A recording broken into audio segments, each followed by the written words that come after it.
give it a minute, make sure that the Twitch notification has gone out. Oh, hey, welcome to the stream, Drake. How's it going? It looks like the notification has gone out. Let's dive back into Pokemon Platinum.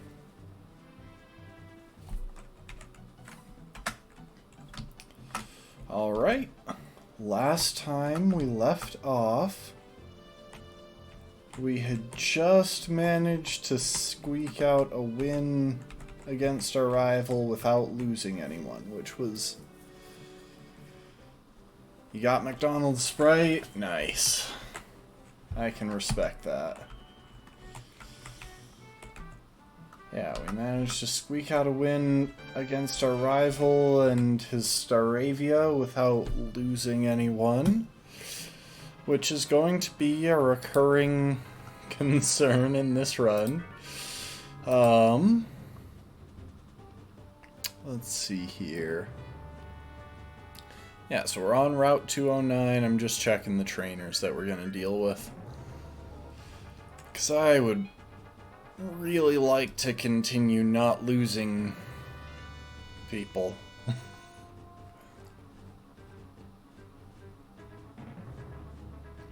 Okay, so there's a breeder, doesn't look too dangerous, just a bunch of baby Pokemon and an Eevee. A Cowgirl, a Jogger.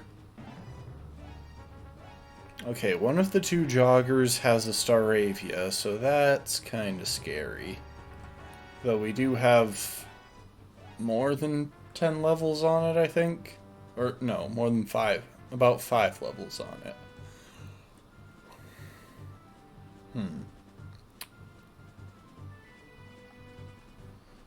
Yeah, I think I'll just stick with the...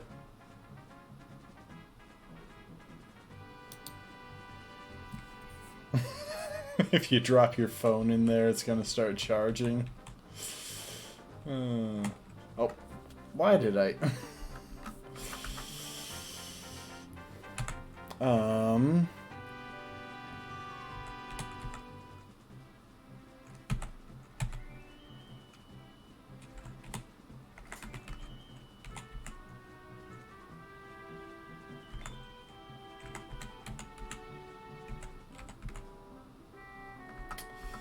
Luckily, those guys weren't set up to be anything really dangerous.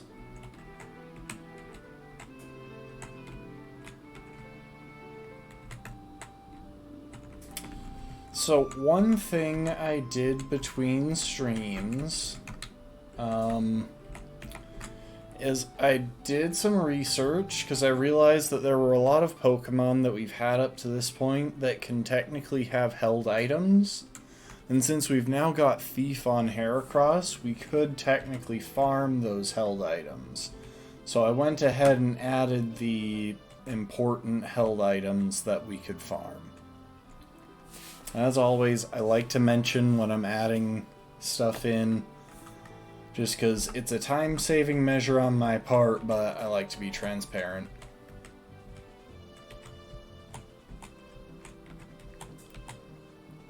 Okay, I get the feeling that that guy is the one who has the Staravia. So we're just gonna sidestep him.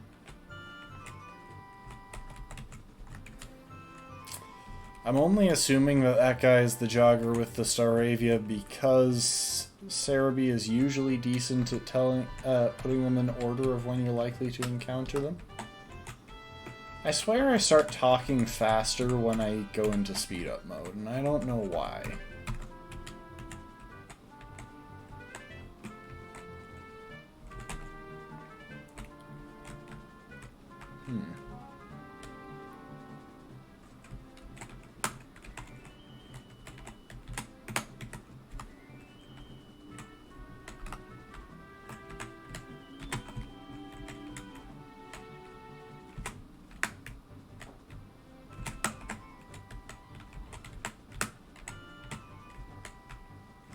Dang it. That one's always tricky. On console I can usually make it, but Or, I guess, not technically console, but, you know, on an actual device, not an emulator, I can usually make it. So what does... The cowgirl had a ponyta. That should be fine for Genghis here. Oh, they burned us. It's actually quite helpful. Except we're gonna heal it right away, but still.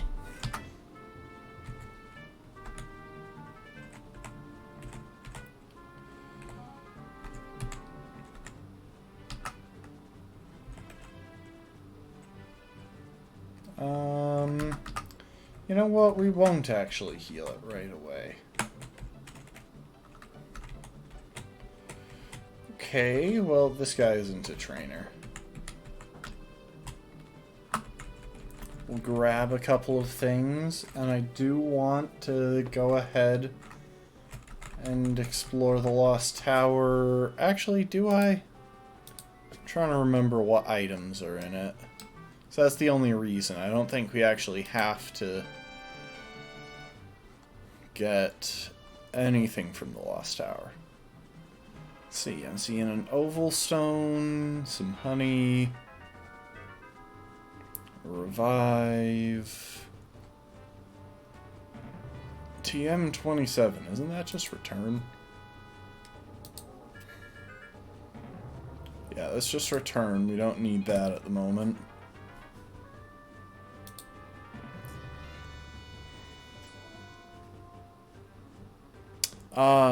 HM4. Which one is that? Is that strength?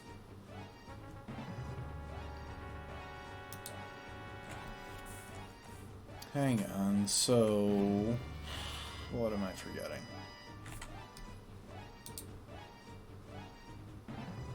Oh wait, no, it's HM4 and Diamond and Pearl. Never mind. Yeah, I don't really think there's much reason at all for us to go inside Lost Tower, so...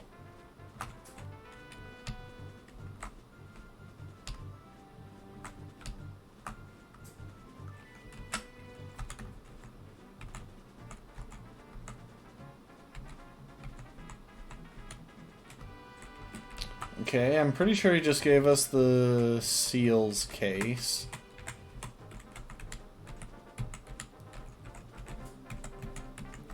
I'll grab all of these berries, even though I'm pretty sure none of them are actually useful. Okay, person berries are useful, but we didn't actually need them because we already have a bunch.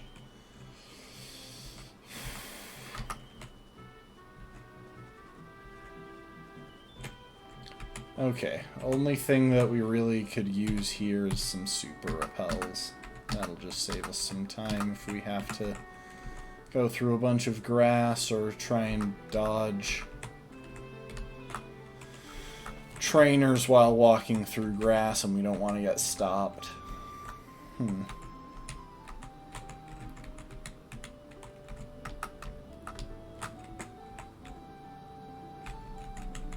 Let's heal up and then we'll talk to the kid pretending to be a Pikachu there.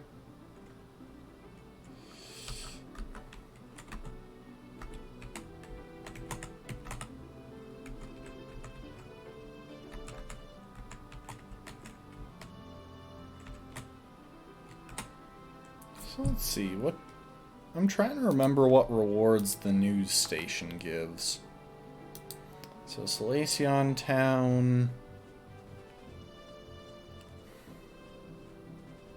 Looks like just a whole variety of Pokeballs, and we don't need Pokeballs for any of the remaining encounters in this. Because one's in the Safari Zone and one's a gift Pokemon.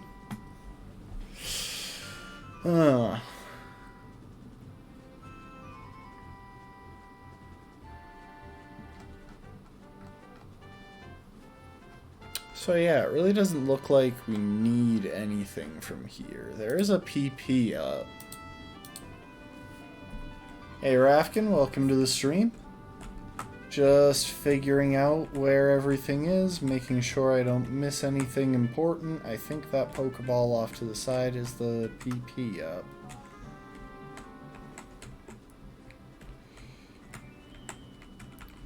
Okay.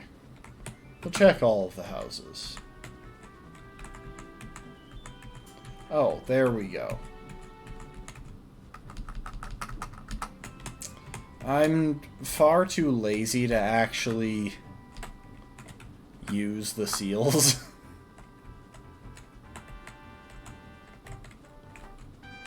There we go. We got the one useful item from this town. I do also want to see what's in this house, because I can never remember.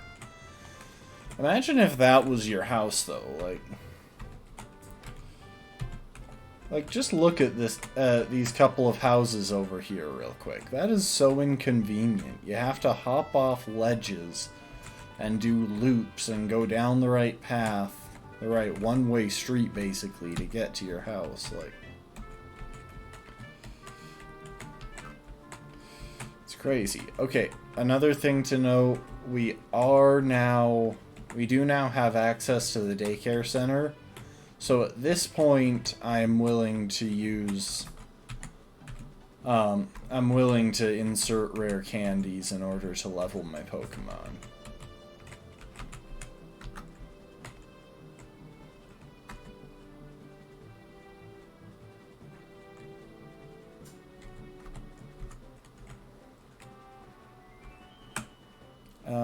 Dang it.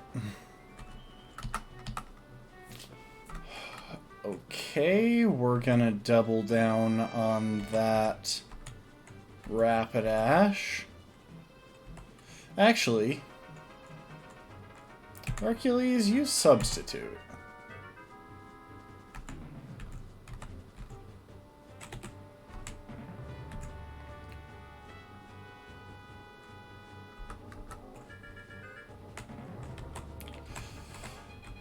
I always manage to trigger that fight. I don't think I've ever done a Sinnoh playthrough of Pokemon where I didn't manage to get into that fight. It's not even just because of, like, speed up. It's literally just me. So I think that person gives the Roost TM. But I could be wrong, and it doesn't really matter.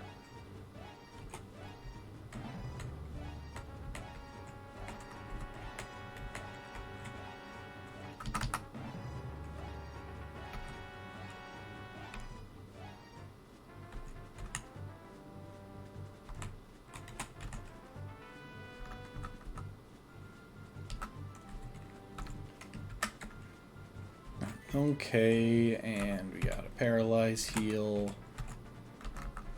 So we have 32... The level cap for the next gym is level 32. Skirt around that guy. Back through here. Okay, I'm pretty sure we've got all of the important stuff. This cafe isn't actually important, they just have Moo Moo milk. This area has one advantage over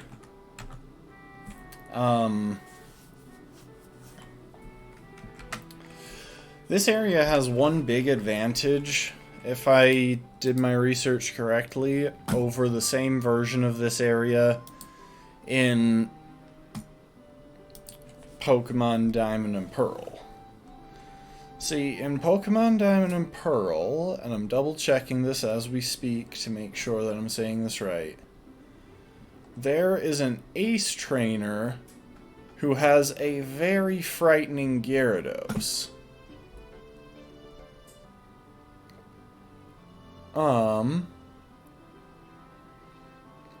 In Platinum,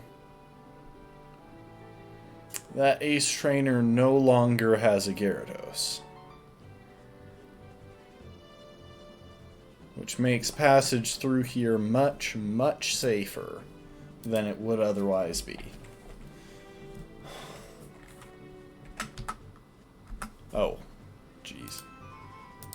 I did all that, and then I forgot to actually check what is right here. Okay, a Bronzor and a Shieldon. So,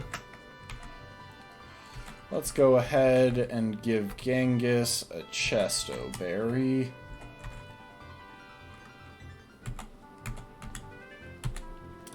And that should make this pretty safe.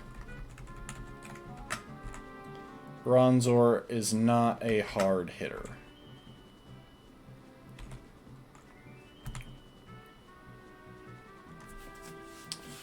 Okay, they went for Hypnosis instead of Extrasensory.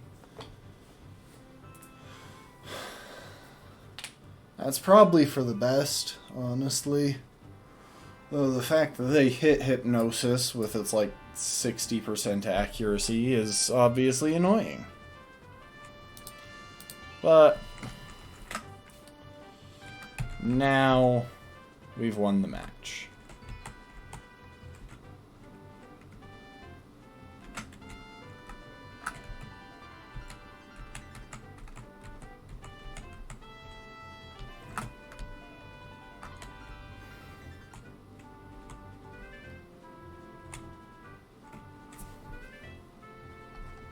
Are there any items along this route? I feel like that guy might give me a gift item.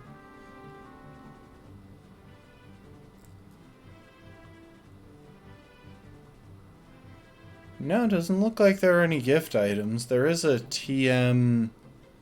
Let's see, TM34 would be Shockwave.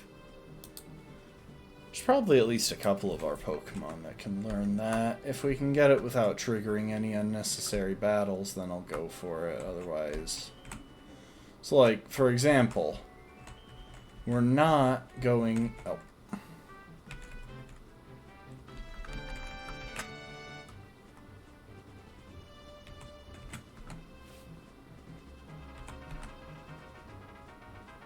Oh, I didn't plan that out well, but somehow I managed to make it through unpunished. You know what? Just take a Lumberry. That way, if we happen to run into anyone who's throwing around confusion strats, we can deal with it.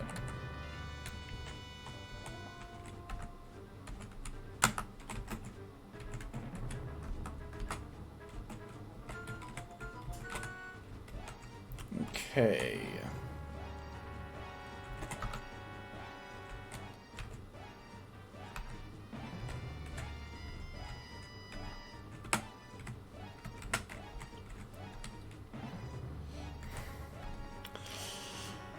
I added some stuff to my playlist for this. Hang on. I added some stuff to my playlist for this specific fight, or this specific stream, because I didn't want to just be playing through all of the same songs that I had on the background prior the last stream. But unfortunately, I'll admit that while I absolutely love the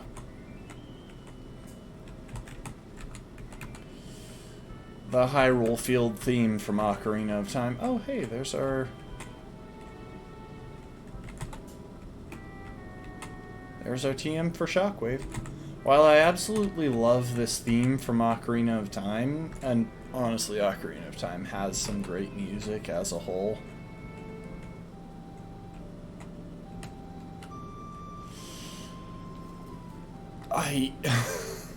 It does get far more intense than what our situation requires, and it does kind of put me on edge. Okay, we got a pair of ace trainers. We are absolutely going to fight them individually, because I would really prefer to keep all of our Pokemon alive. Okay, so we got a Gligar, a Weasel, and a Drifblim on one of them.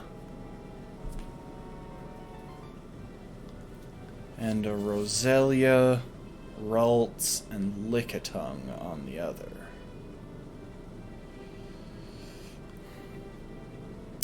I'll do the easier one first, which is definitely the Roselia, Ralts, and Lickitung.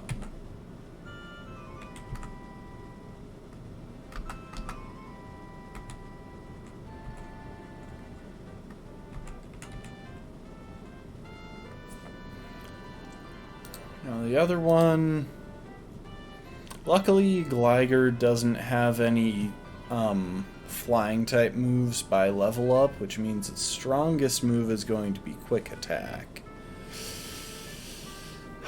But that Drifblim could be a problem.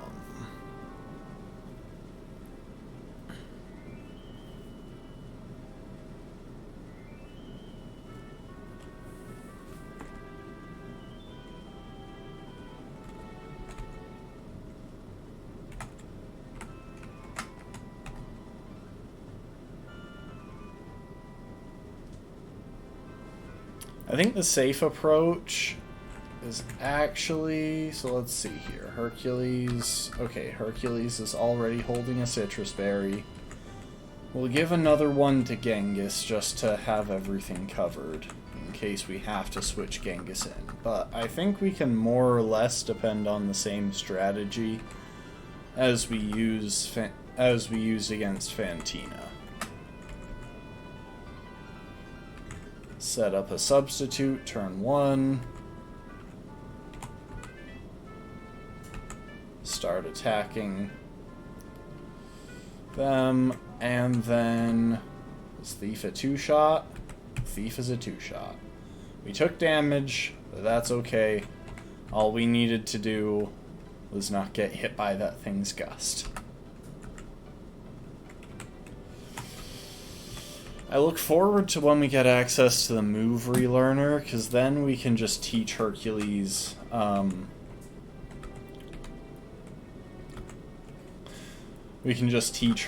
Night Slash, which will be nice. I'm saving the TM for Shadow Claw, because I plan to use it, I think, on Gallade.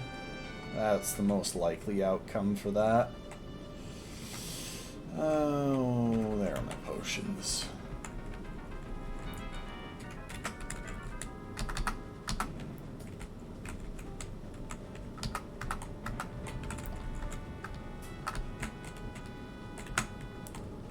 Okay, but we have now reached Veilstone City.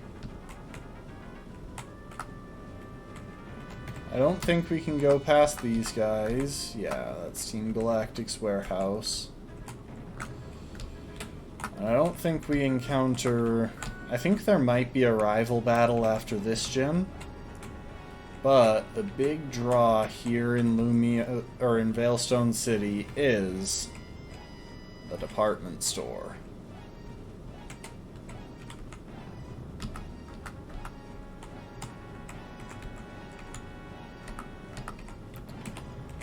We got Poffins, lava cookies, rage candy bars. Okay, so this is the produce section.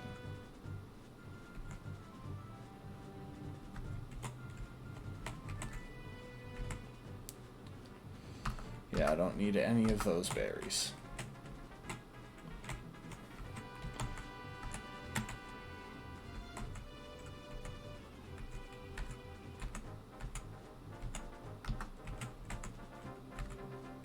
Okay, and here we have it. All of the useful drugs for fiddling with our Pokemon's stats. I'm not going to worry about these right now, but I will probably... again, since we have as much money as we need, I'll probably go ahead and add a bunch of those to the inventory, and then we'll clear out the unnecessary EVs on our Pokemon at some point. Okay, let's see now. The trouble is that I really don't want to take any of these because they all have their downsides. The only one that I might go for is Solar Beam. The rest have shaky accuracy or other issues. Natural Gift, though. Take 5, why not?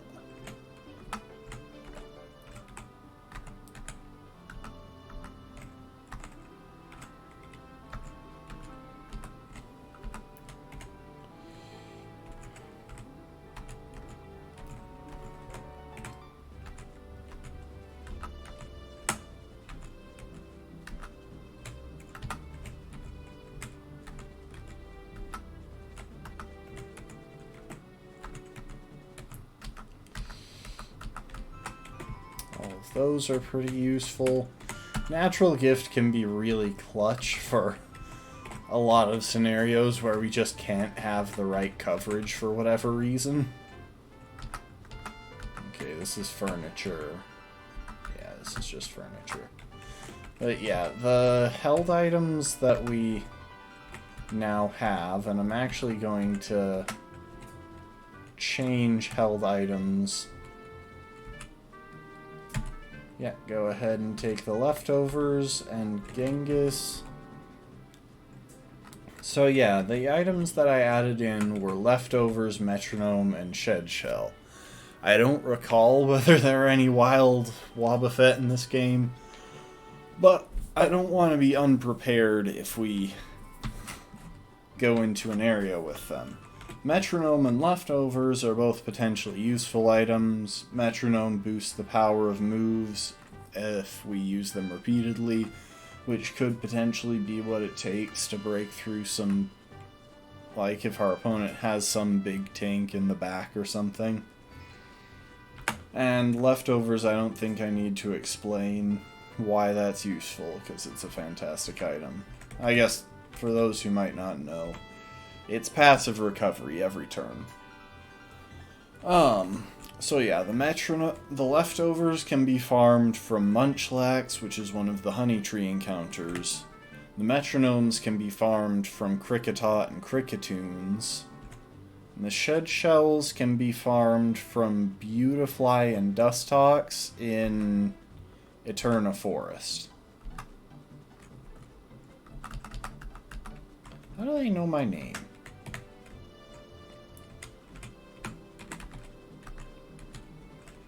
And yeah, if you're in this game for like a more normal playthrough, these drink machines are a great place to stop to get some heals for relatively cheap.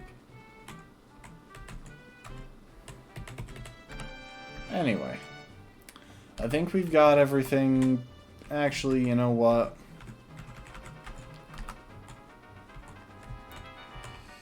I am going to go ahead and buy a bunch of proteins and stuff. Oh, that was a lot.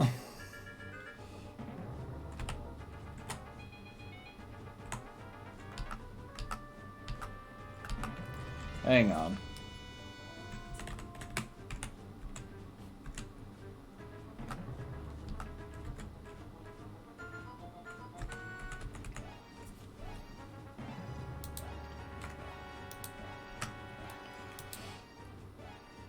Export backup memory. I'm just gonna do that editing real quick, so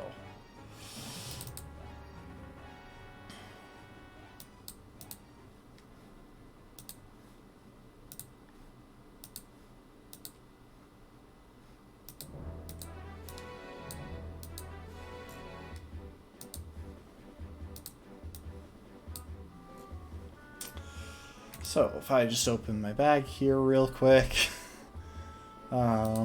Items. Medicine. Protein.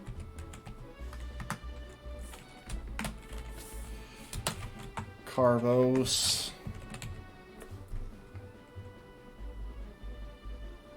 Let's see here real quick.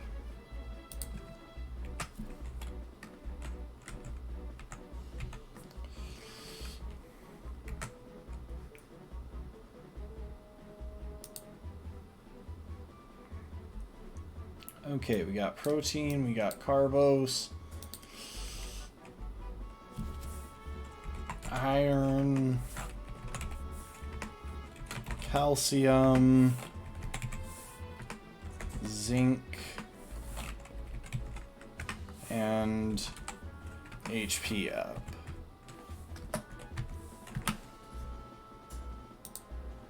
I'll just fill my inventory with that and max out my money again.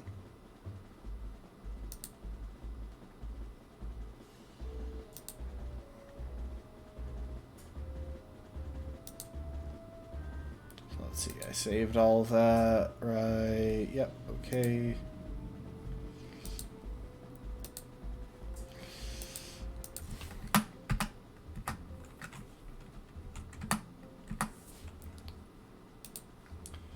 And now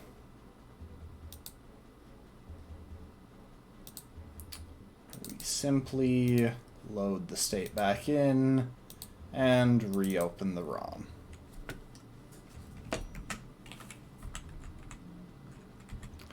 And now we have all of the stat messing. We have all of the drugs for messing with stats that we need. Okay.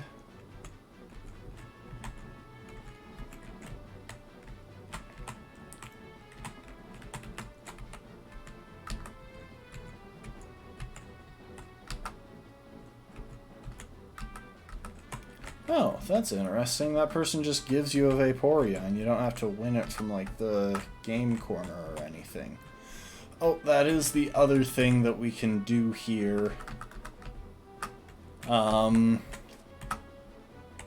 We do have access to the prize exchange and the Veilstone game corner, and this has some much better TMs than the alternative.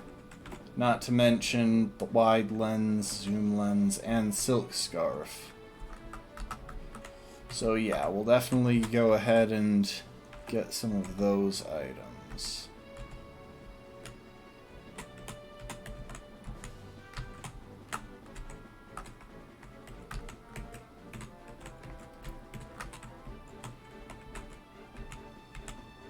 Oh, we got a TM. We got TM63. It prevents our opponent from using items.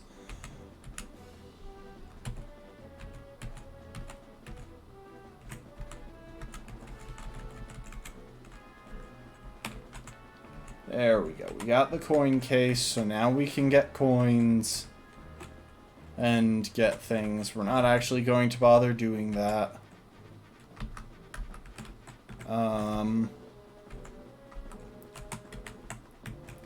Because if I want them, I'll literally just add them into my own inventory.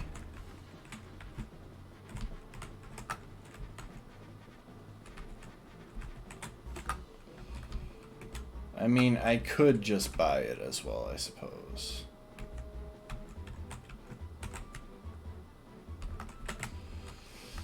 Yeah, looks like we have access to the gym. I think there's a battle, actually, with, like, Dawn right out here. Hang on. Like, right before the gym. Yeah, it looks like it. So she has a Clefairy, Kadabra, and Grottle.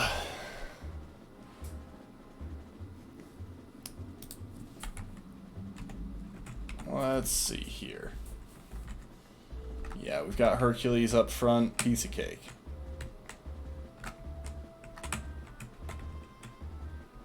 Oh, there you are.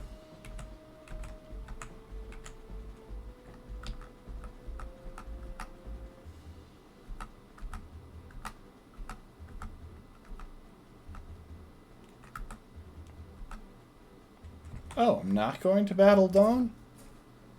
Maybe it's after the gym battle? That's actually a little frightening.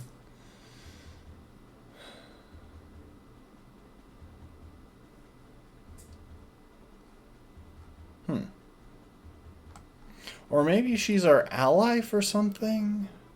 I don't know. Anyway,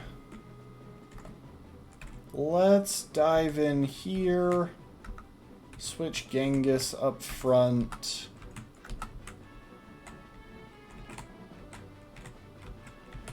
This is a very different puzzle from the one in Diamond and Pearl. Admittedly, it makes a little bit more sense. With that said, let's look at the gym trainers. Platinum, the guy has 3 Machokes, all of which are illegal. They are all under-leveled Machokes. You know what? I'm going to try and just take on the gym trainers.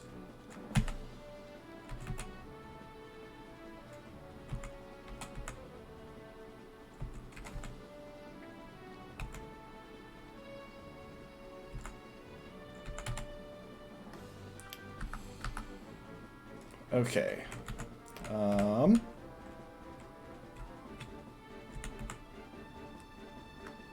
How's my HP back to full?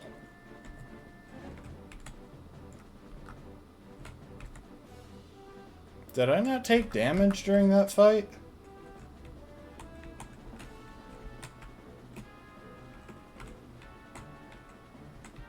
Okay, hang on. If we knock that over, we can pass.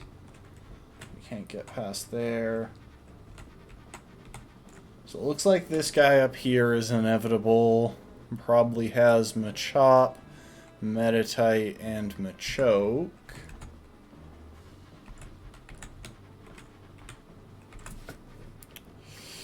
Now there is a guy here who has Aerialate, who has a Heracross with Aerial Ace, and that is actually pretty deadly since we don't have a Heracross with Aerial Ace. Our Heracross no longer knows Aerial Ace. I just want to check something.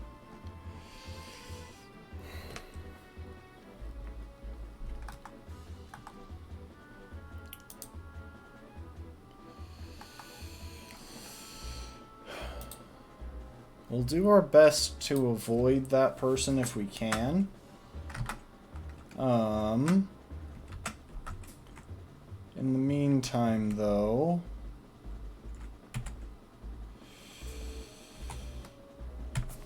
hang on, this person is leading with a Krogunk?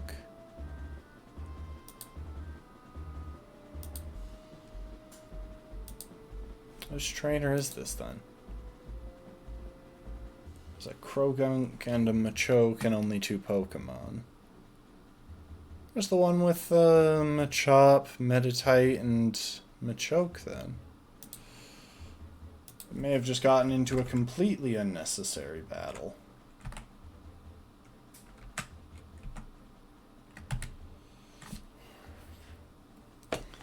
One thing we have to watch out for is if any of these Pokemon happen to have a stray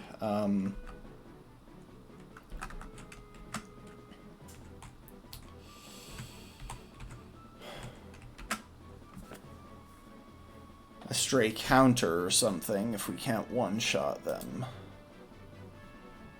Actually,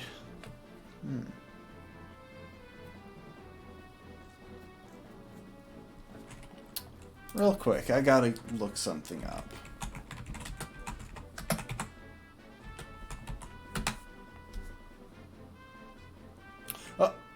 Oh crap, I hit the button. I didn't pause it. Okay, at least this isn't the dude with Heracross.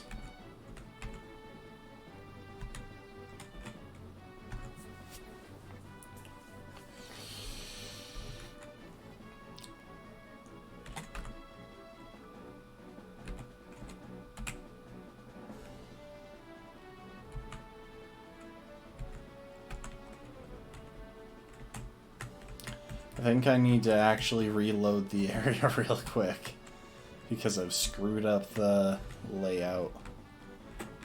I'm going to go hit the Pokemon Center. Heal up the team.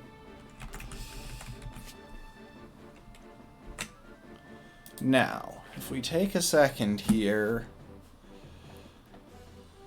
Natural Gift.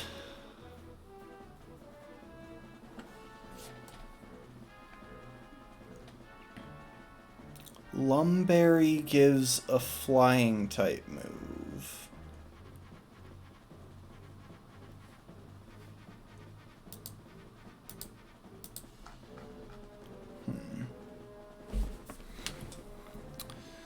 Let's see, we got Substitute, Endure, so... I'm just checking the TMs available through the game corner. Yeah, Aerial Ace isn't one of them. But Substitute, Sword Stance, Return, all of those are.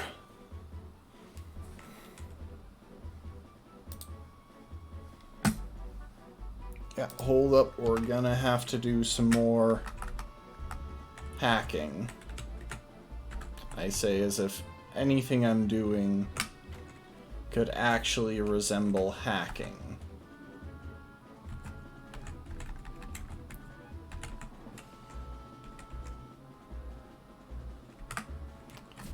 Okay.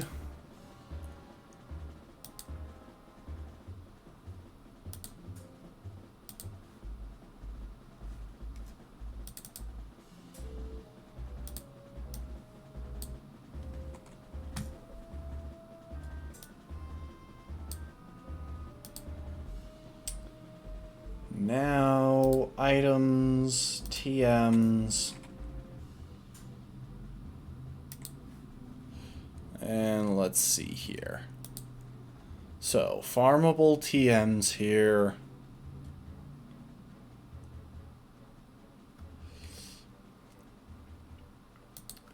$83.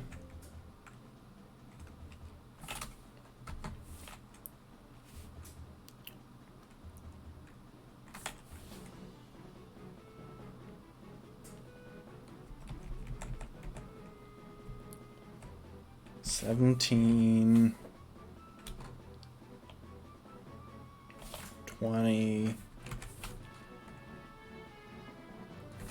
$16.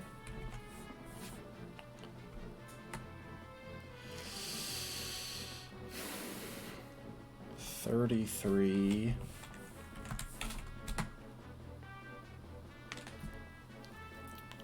$54 and $70.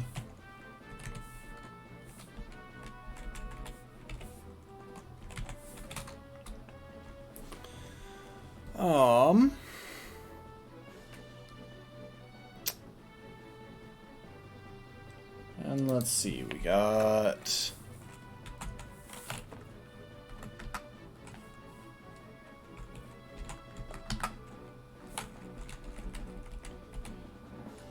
TM 38 from the other counter. TM 25. TM 14.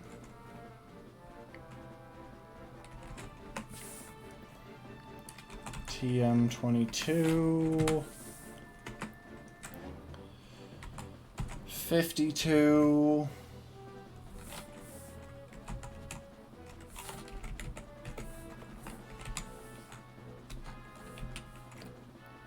And 15.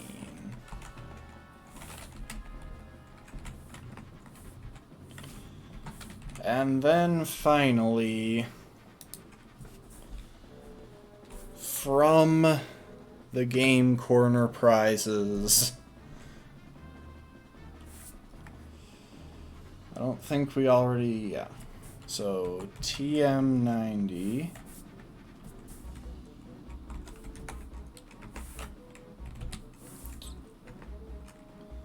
TM 58. 75.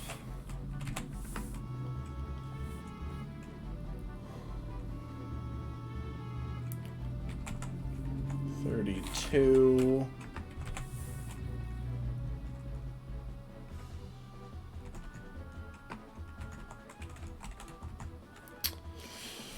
44. 89.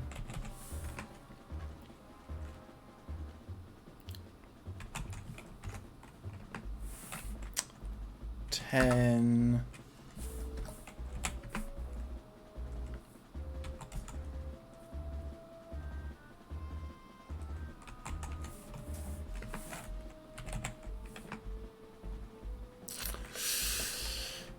21. And 27. 35, which is flamethrower, so that'll save us a couple of levels on how long we have to wait to evolve Alexander.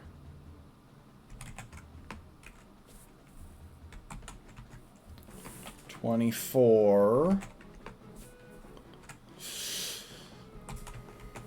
13. I realize this is fascinating content.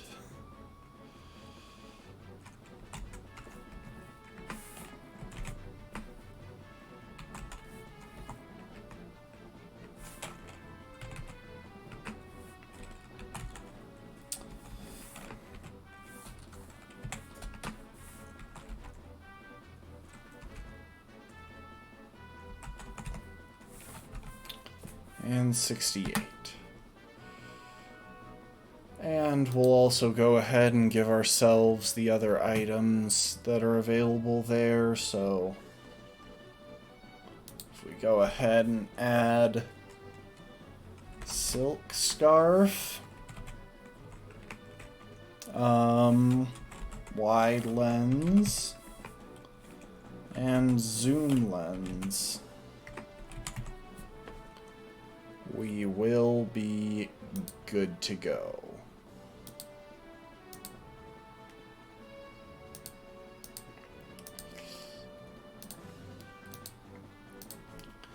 And time to reload one more time.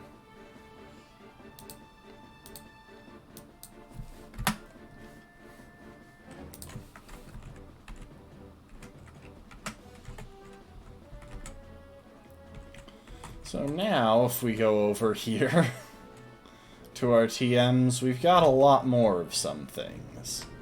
And this will give us the freedom to swap out TMs as needed. Probably should have hit the sort button on it, but whatever. Oh, hey Cindafe, how's it going? Sorry I didn't see your message sooner. I don't know how long it was up. We're making progress.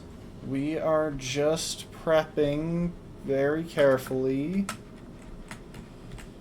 for the gym trainers in the Fighting-type gym. Okay, so if I knock that over, I can go through there.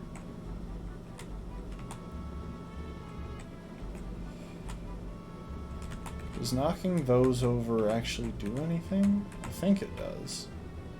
Knock that over. I can go through there.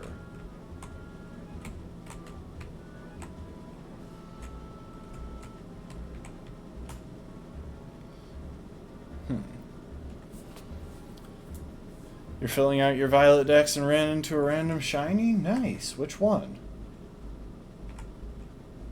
I mean, any shiny is cool, but I'm curious. Okay, we got that one cleared out. I already battled both of these guys.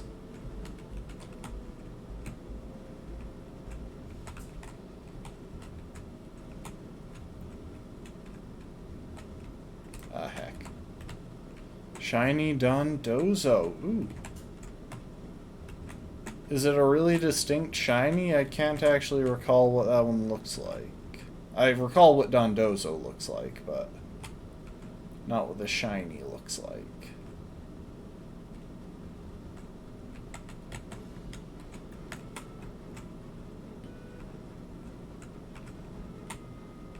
Okay, we got that. I think that guy is the last one. So, real quick, the last required trainer. Let's double check what this guy has. Okay, so this guy has the Heracross. Real quick. We're gonna open up our bag.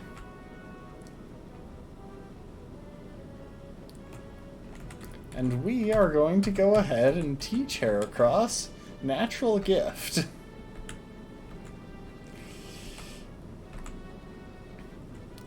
We'll replace... it doesn't really matter. I guess we'll go ahead and replace Return with it. Because, see, our Heracross is stronger than his, but his Heracross still has Aerial Ace. And then we're going to go ahead and give Heracross a Lumberry. And I'm going to double check and make sure that's the correct berry. So a Lumberry will be a 60 base power flying type hidden power.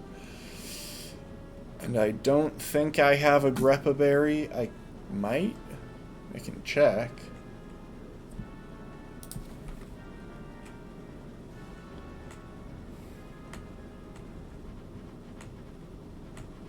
I do have a Greppa Berry. Hang on. Is there a better flying type berry? Copa Berry is 60 base power flying. Landsat Berry is 80 base power, but I definitely don't have that.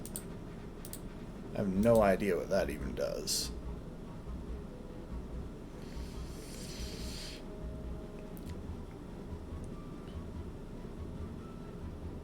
Huh. Okay, yeah, we definitely don't have a Landsat Berry. But we do have a Greppa Berry, which has no effect when held, so I guess that technically eliminates possibilities of accidentally using it. But yeah, we've got a Greppa Berry. Okay, that should be good. Oh, cool, you put it in the Scarlet Violet tab. I haven't checked that. At first I was just kind of avoiding spoilers until I did my first playthrough, and then I just never actually got around to checking. I should probably put Swords Dance on my Heracross.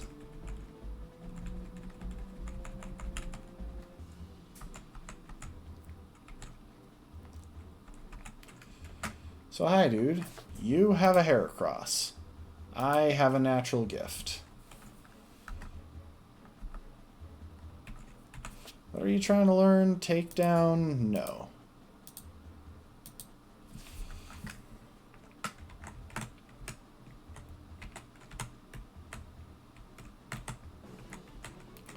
Okay, so we've cleared out, I believe, yeah, we've cleared out that guy, that guy. We've cleared out all 4 trainers in this gym, so the question now becomes, can I get out?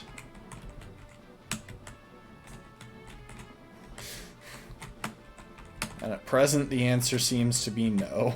Hang on.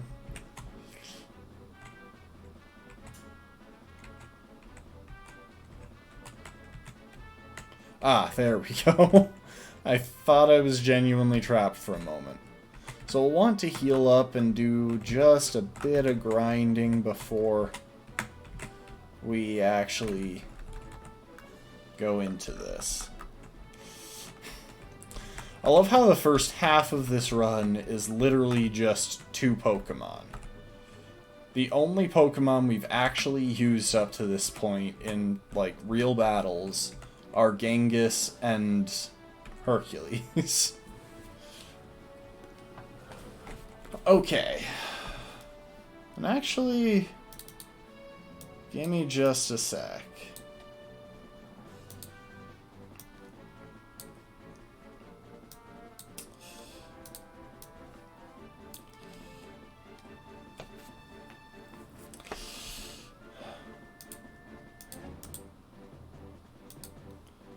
Okay, so if we go ahead and check out Hercules,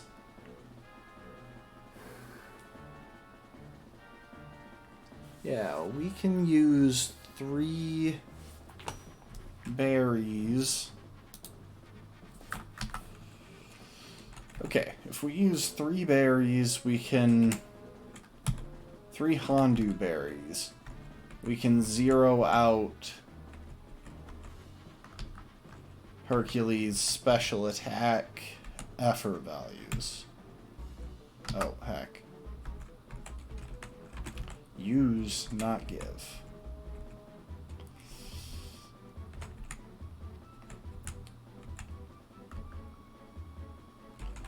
And now we can transfer most of those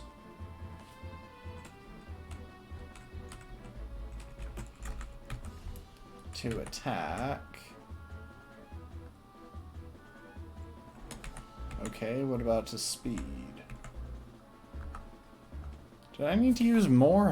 How far does that lower it?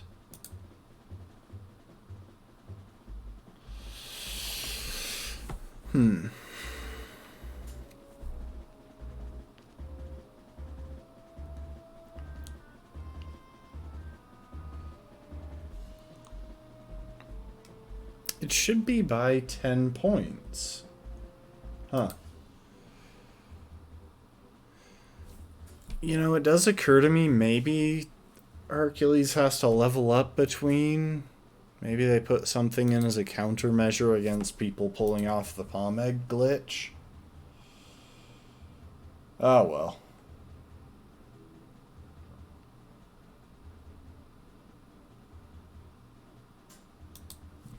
You know what? We're not going to worry about EVs right now. I'll fiddle with those on my own time.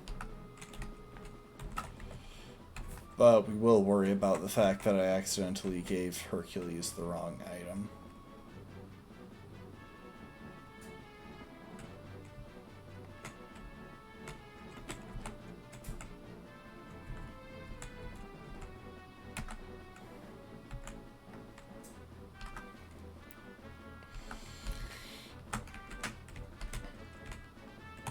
I wonder how far along this route I can go.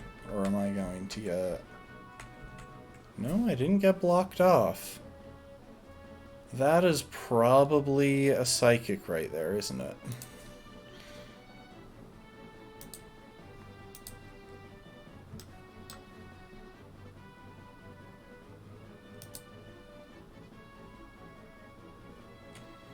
So yeah, here on Route 214, we don't have any encounters. But... oh no, it's a PI who has a Goldeen.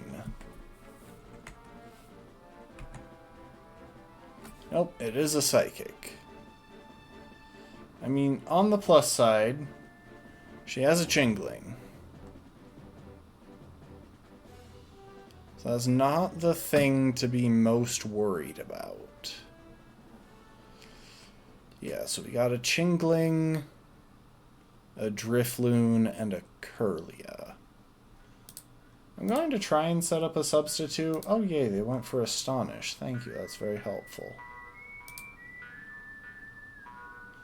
I did forget to teach...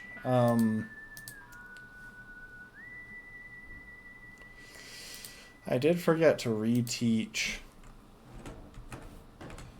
Return, though.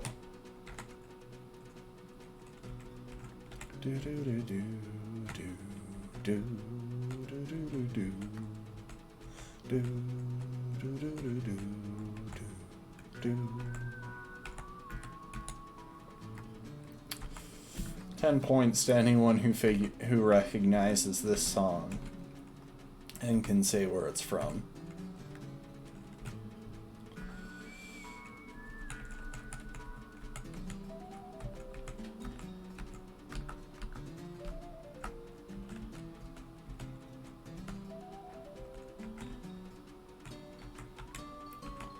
Do, do, do, do.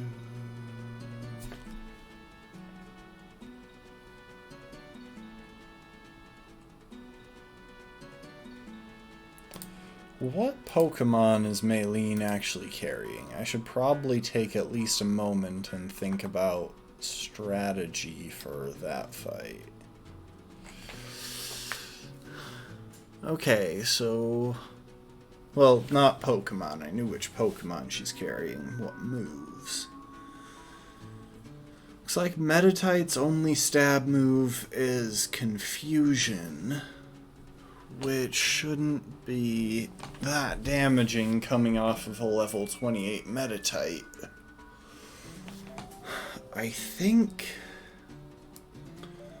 actually think we should be able to get set up with a single substitute that should hopefully be able to take a Confusion. And then we can start one-shotting stuff with Return or Brick Break, whichever happens to be the best in a given situation.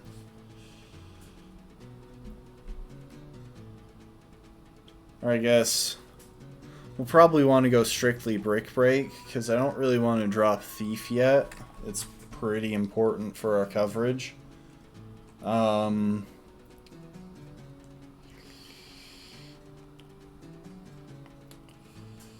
I want to teach Hercules Swords Dance, so...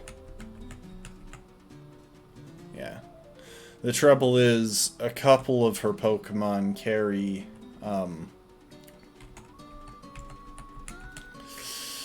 Rock Tomb.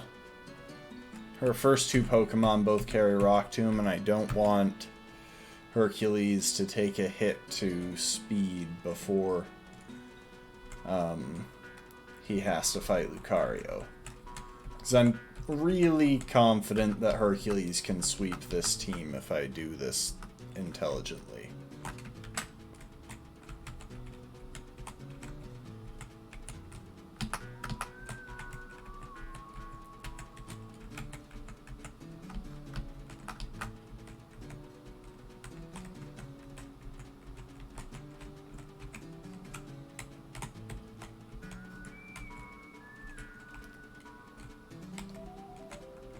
And here is the Ruin Maniac's Cave.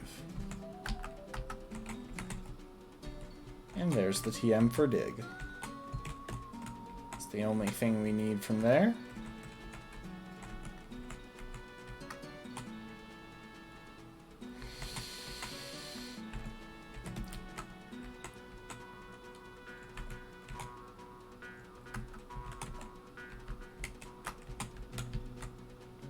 Oh. Didn't mean to go there, but that's fine. Well, I didn't mean to get into that battle anyway. I don't need shards.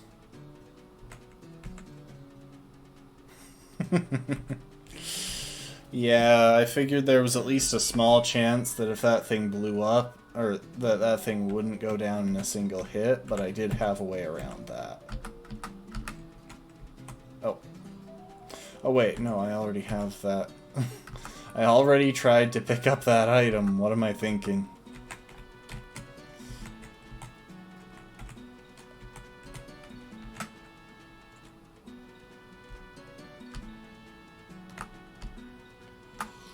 Okay, so this is the Valor Lakefront.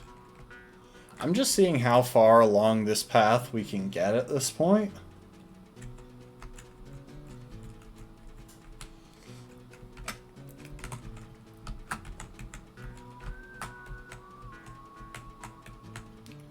Okay, so there are some reporters that are blocking Valor Lakefront.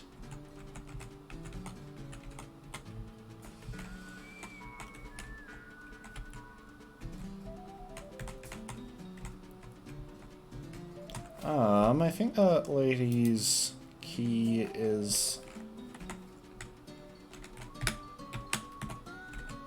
right there.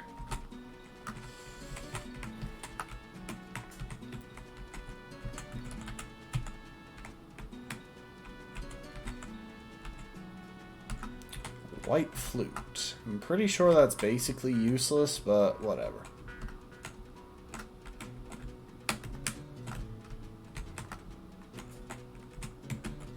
It's not like it's a hard side quest if you know where the approximately where the sweet key is.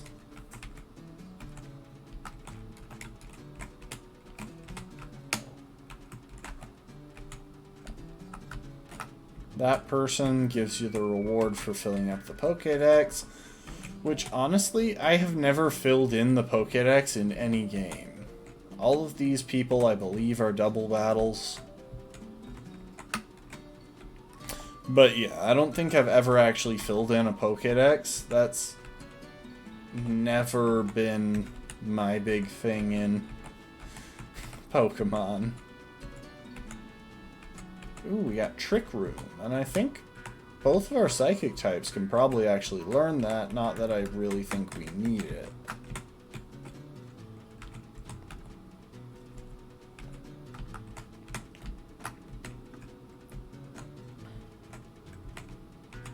Oh, hey, this guy gives us a free heal.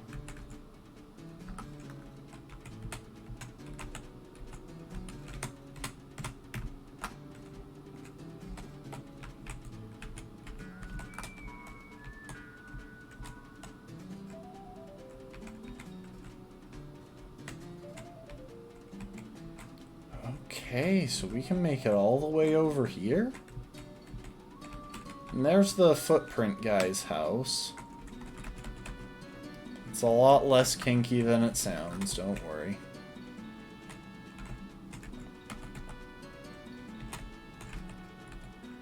Oh, and we got a TM for Aerial Ace. I think I want to hold on to that one. I don't think we'll need it for getting through this upcoming gym, and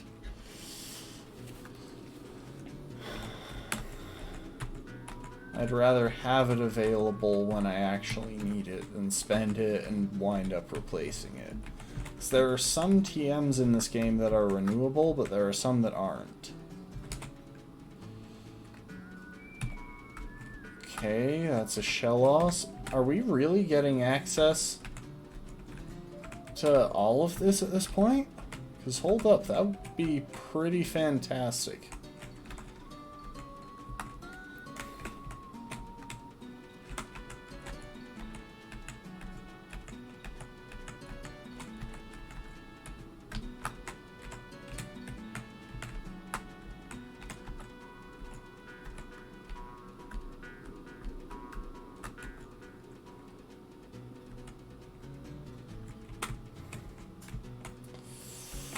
Okay, in that case, our whole plan for this bit just kinda got thrown for a loop. Among other things, we no longer have to keep Thief on Heracross. So I don't think there are any other items that we really need to Thief.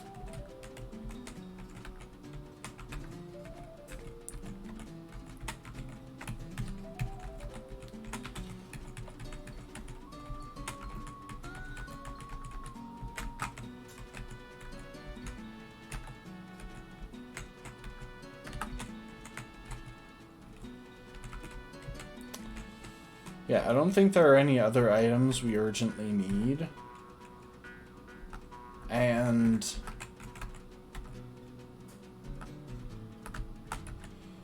we now have access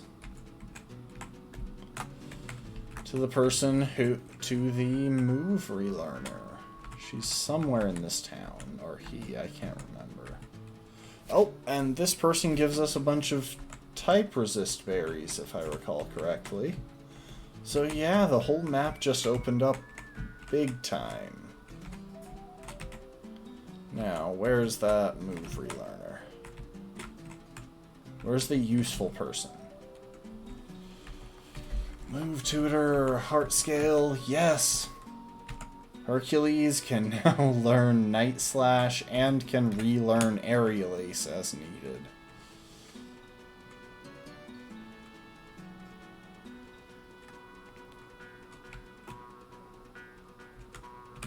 So in that case... Ah, jeez.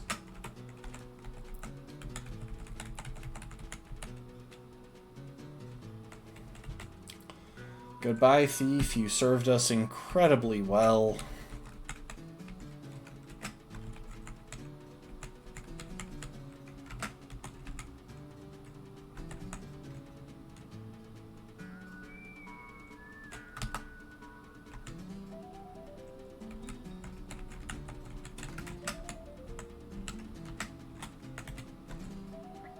Sun Tzu. Okay, Sun Tzu doesn't have any moves to relearn.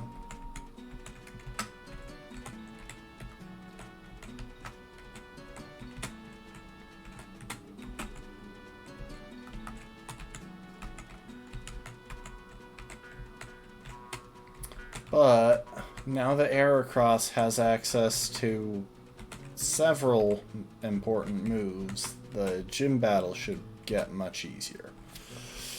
There's one other thing that we might be able to get a hold of at this point that would make things so easy going into this last gym.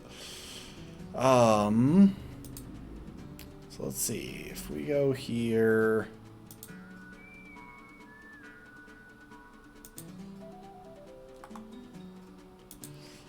Let's see, I think it's Route 216. No.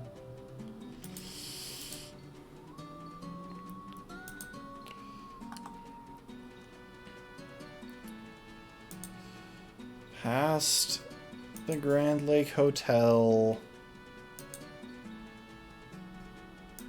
Past Pastoria City. Route 212. Okay, Route 212 gives us access to the Move Tutor, which is very helpful, but not the main thing I'm concerned with. Double checking to make sure I look on the correct route.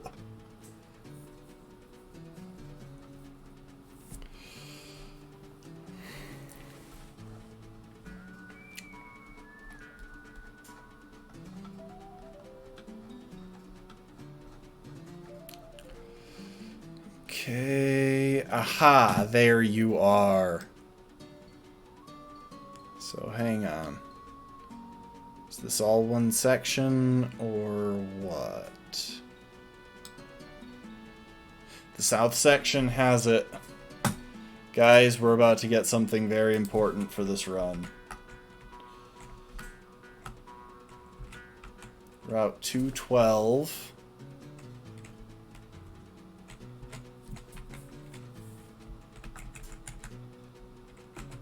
It's not these things, but why not pick the pineapple berries?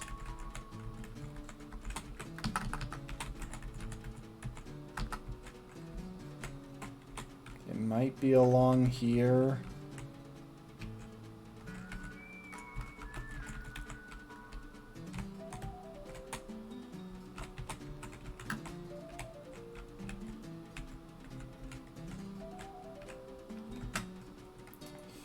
Give this guy a second to turn, and then turn back.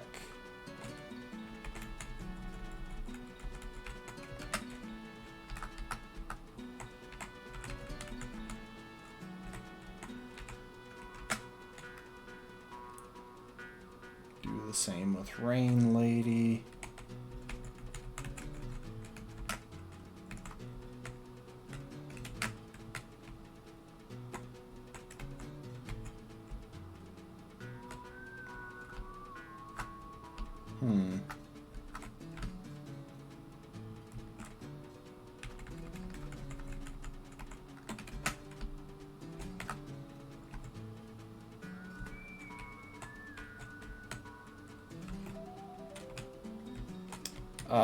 I think I saw where we need to go.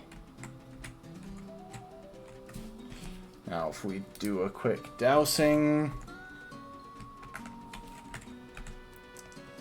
Dang it, that's the big mushroom.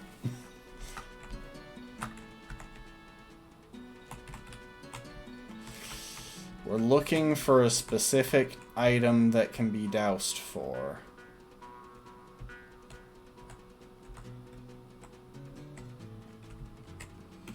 And it's in the southern portion of this route.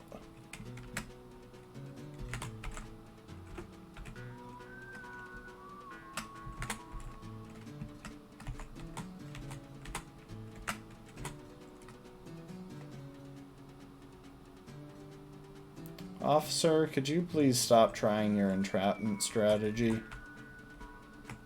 I'm not a criminal. I'm just trying to start a war in Sinnoh. Oh, crap.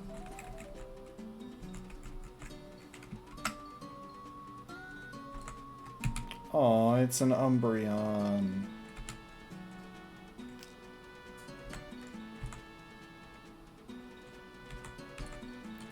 This is actually really bad.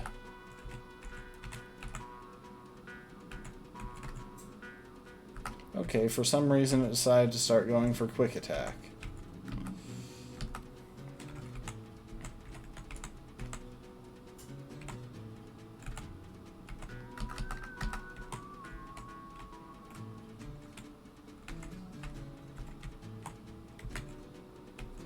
Yeah, that's the TM for Silver Wind. There's only one thing that I actually want from these routes. I don't know where it is.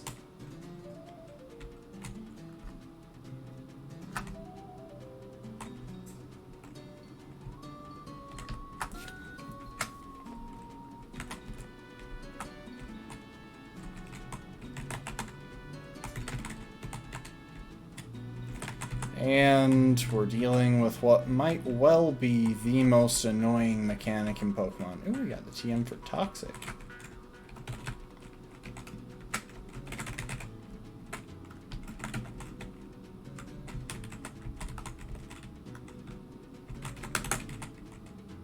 Would you stop it?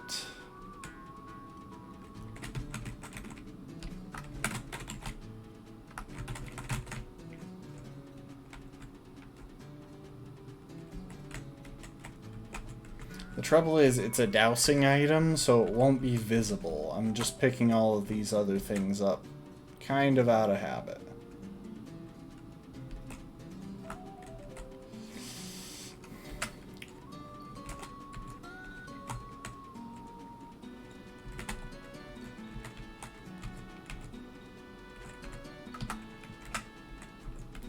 How close is Hercules? You know what? We should not have you up front when you're that close to overleveling.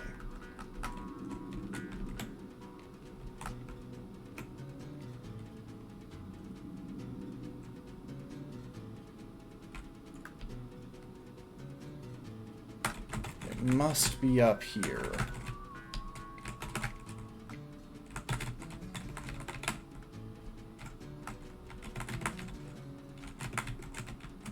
Otherwise, why would they have this area?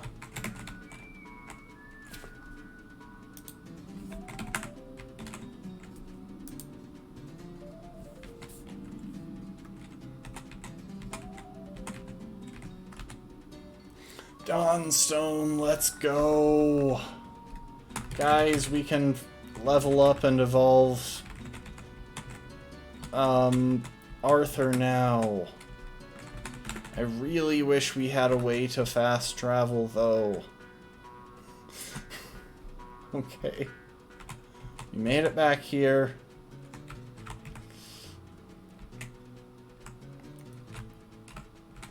Okay, I realize that a significant portion of the stream up to this point has been,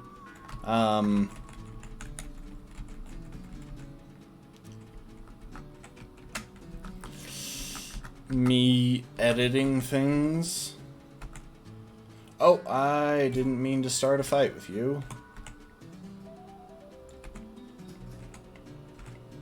Oh, and I can't captivate because you're the same gender. Oh well.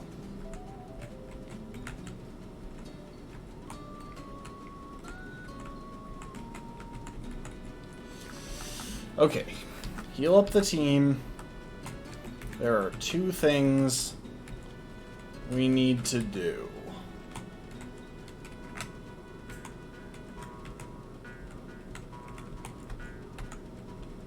We're gonna add Arthur into the party.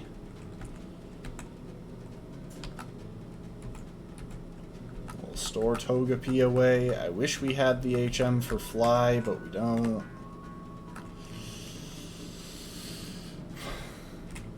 Now, we do need to do one kind of finicky part of the game.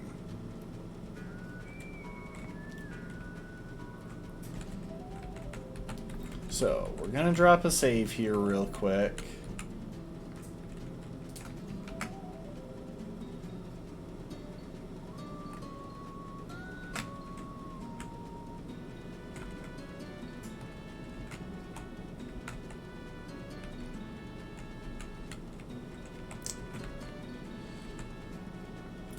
And we're gonna use the binoculars.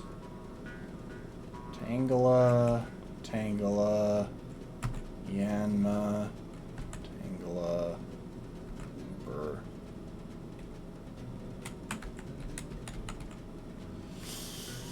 There's only one Pokemon that we actually care about when we're doing this.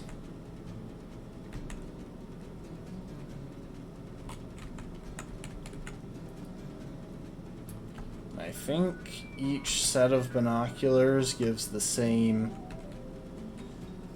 appearance when we do this, so configuration. We need to do some time travel real quick.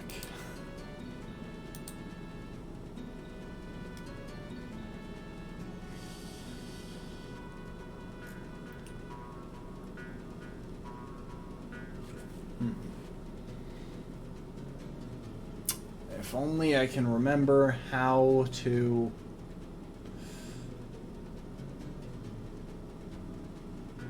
change the date on the emulator.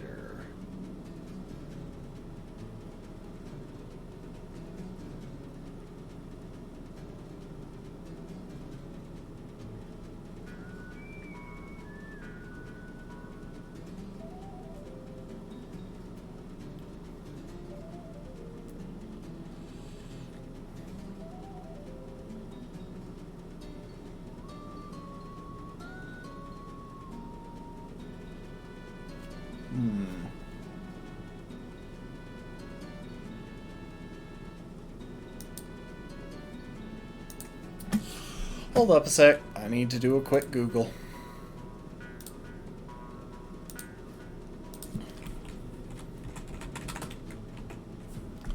I also need to freeze this image before I manage to do something.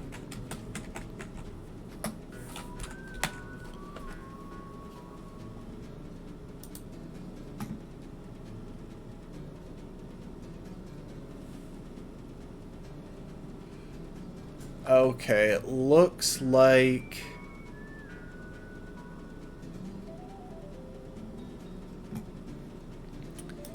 I have to change the date on my computer. A little bit annoying,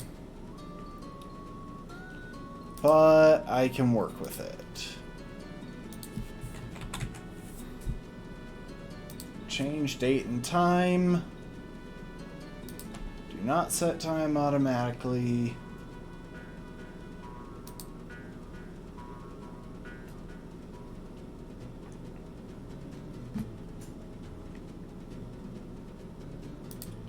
Change to tomorrow.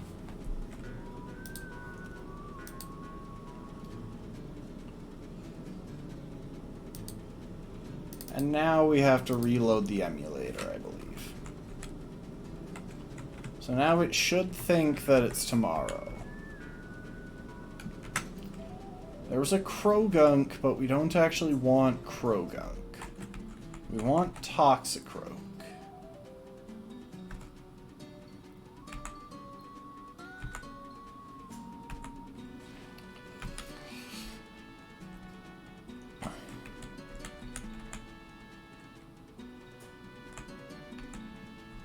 There are a lot of cool Pokemon in Safari Zones, but sometimes they just don't choose to cooperate. Alright.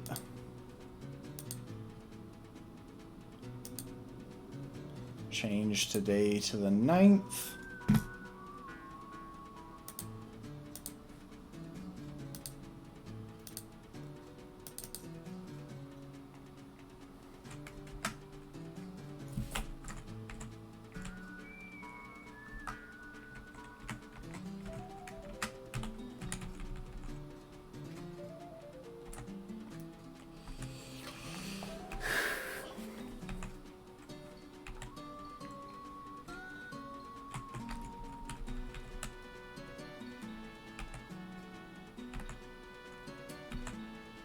I get that there are Yanma here.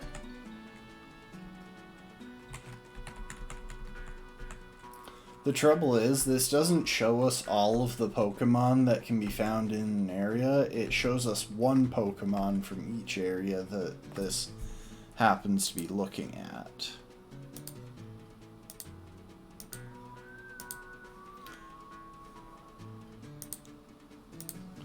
All right.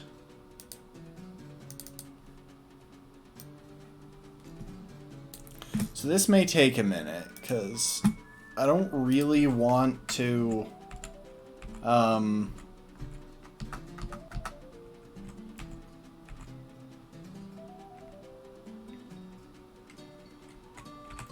have Tropius.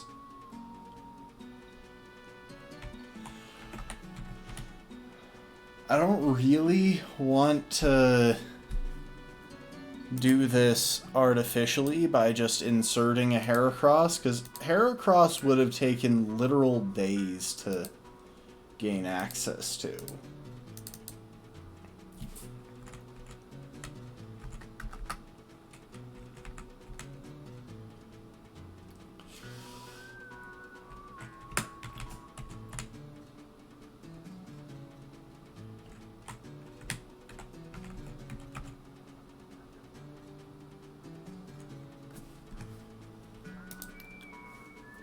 Whereas this will at worst take...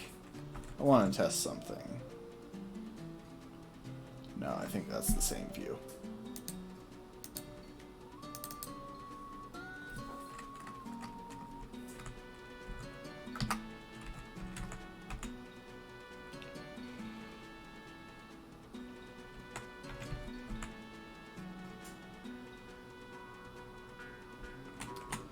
So yeah, unfortunately this isn't giving us a full sweep of the marsh, but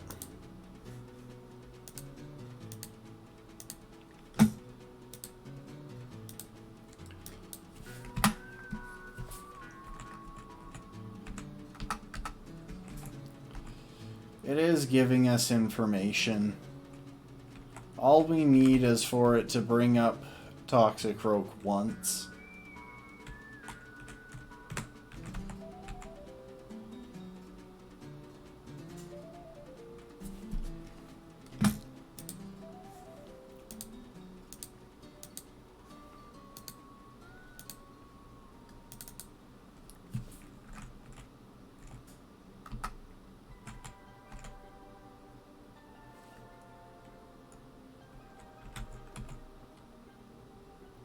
And as y'all have probably already noticed, it sometimes decides to go ahead and zero in on the same location twice.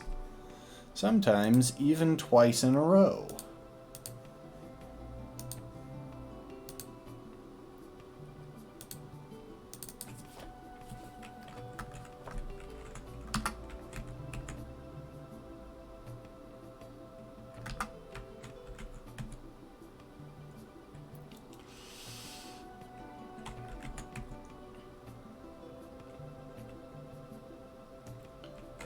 So yeah, the reason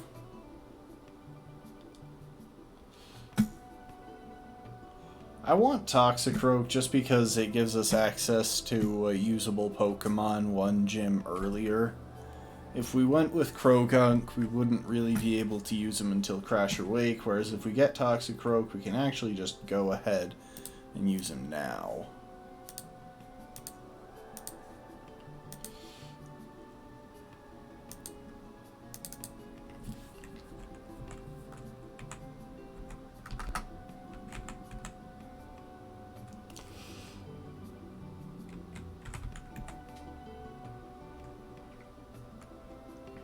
And unfortunately, with how bad poison types are in this generation, at least offensively, and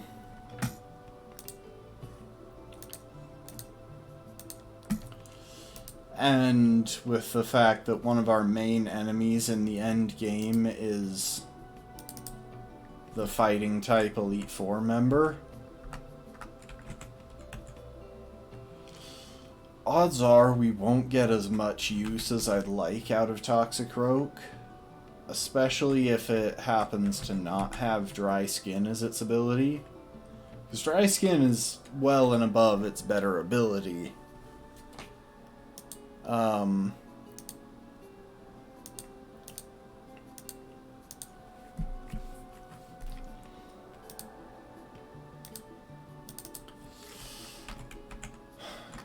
And would give it an actual niche as basically a blanket counter to water types in our team. Otherwise, odds are we don't actually get to use Toxicroak in many meaningful battles.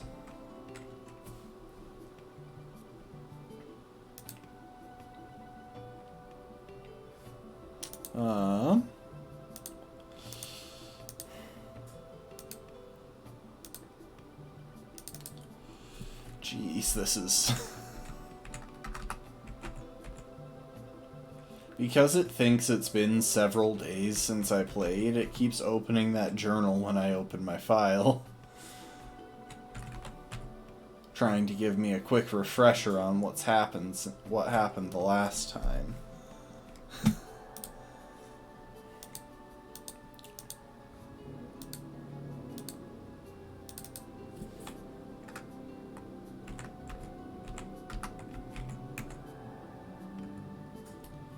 Come on, just get me a Toxicroak, I'm begging you. I know it's possible. Don't torture me like this.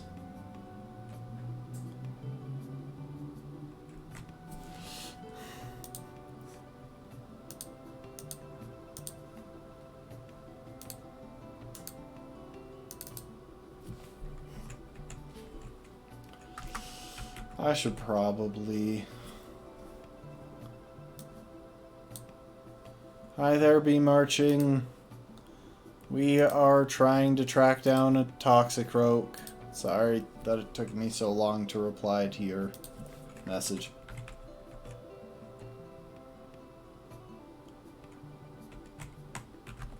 I forgot to actually pay attention to what this one was showing.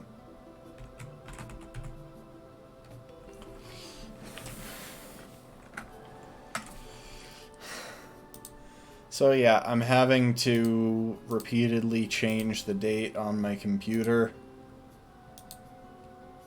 And then reload the ROM to check if there's a Toxicroak.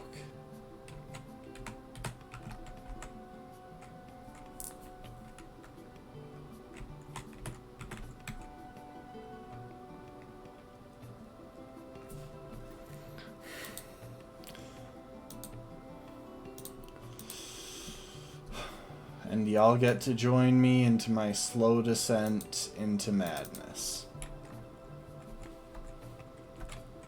As much as I complain about this, though, it's definitely better than what hunting for a Heracross would have been.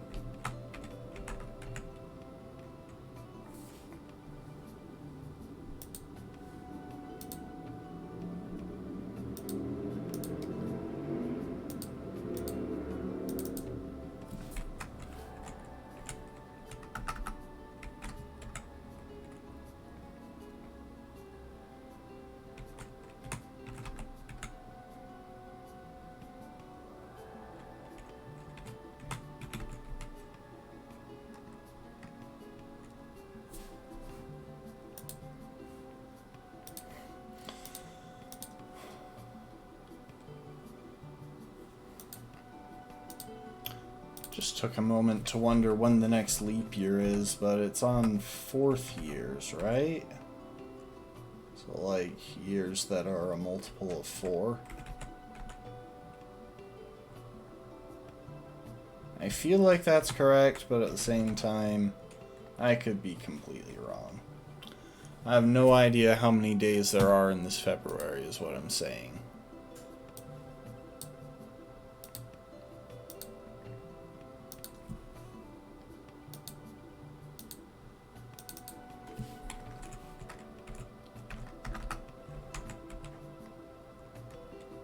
Come on. Where are you, my little toxic frog? Well, actually, no. I've seen plenty of little toxic frogs. Where are you, my big toxic frog?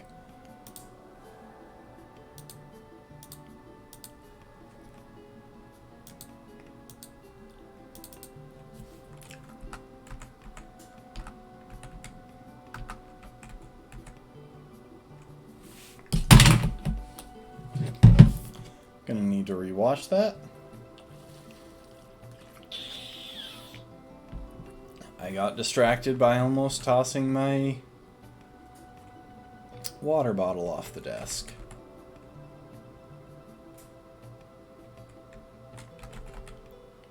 I know you're out there.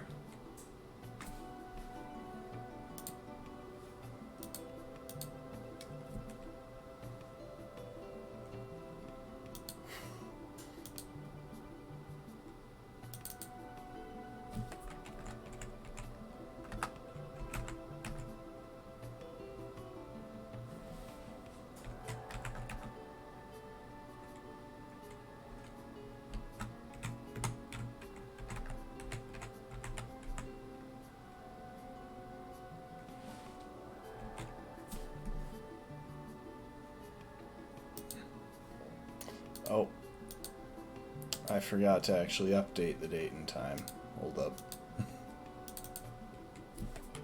I put in the new date, but I didn't change it, if that makes sense. Where are you?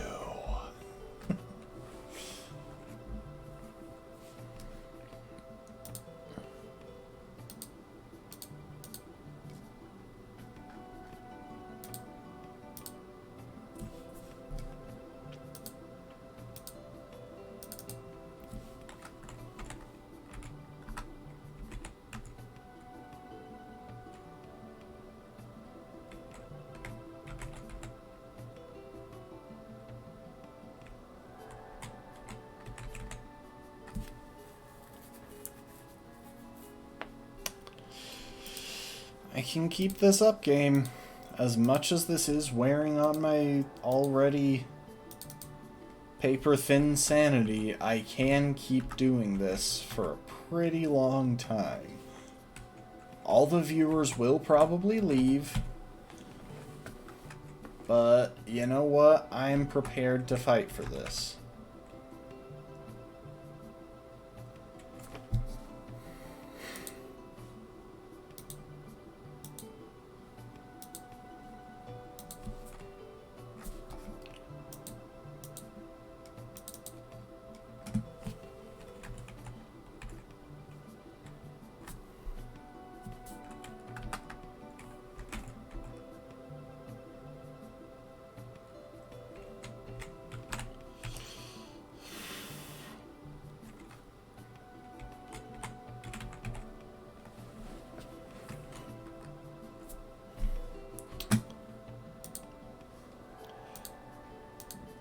Alright. Who wants to guess that it'll come within... Who thinks it'll come within the next 10 tries?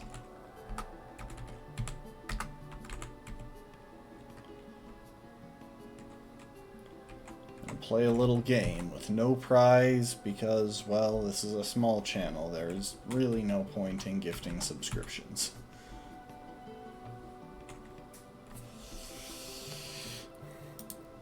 Okay, that's one try.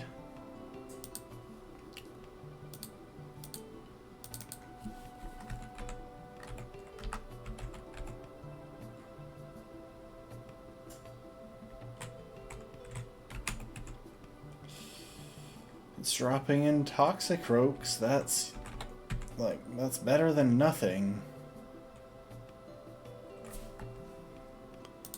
That's 2 tries.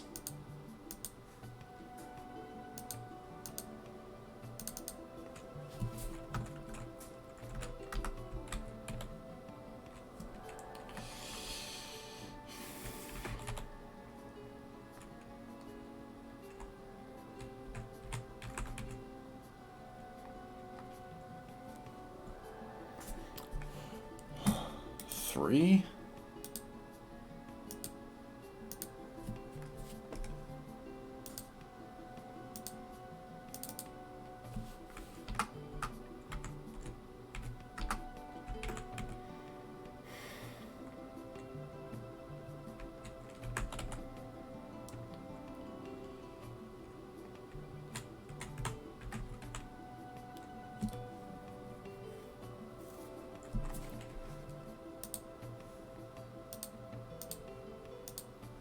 That was 4.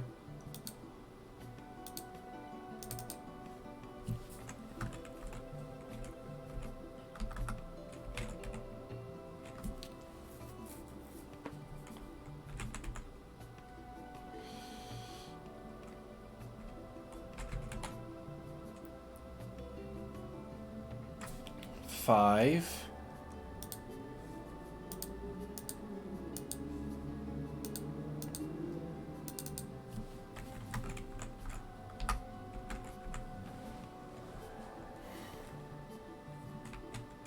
Every time I see a Krogunk, I get excited thinking this is going to be it, because obviously it has the right colors.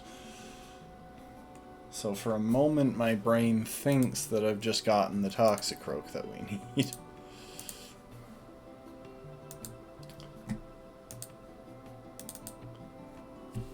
Okay, come on.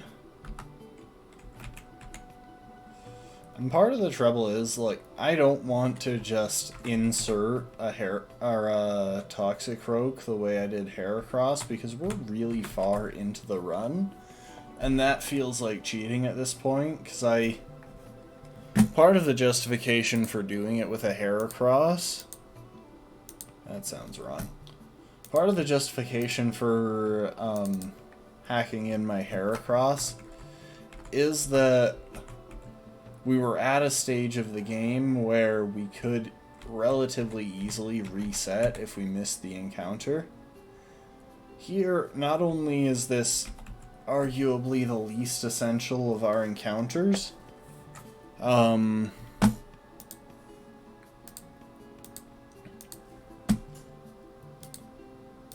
but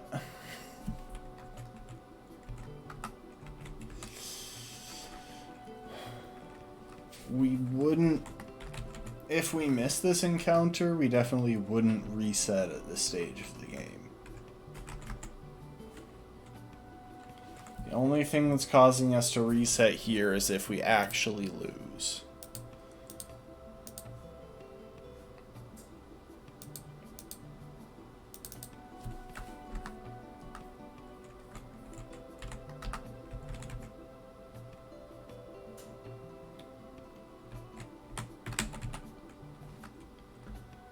And for the record, this is number 10.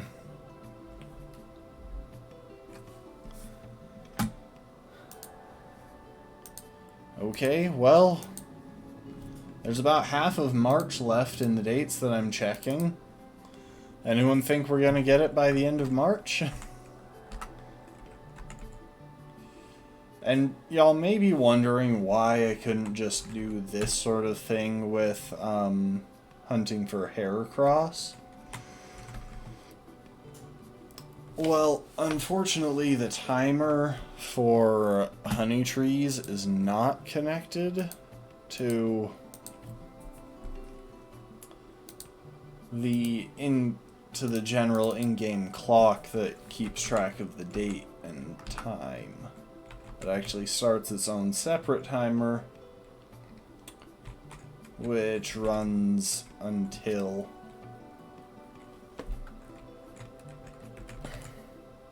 "12 hours have passed." Alright folks, settle in, get comfy.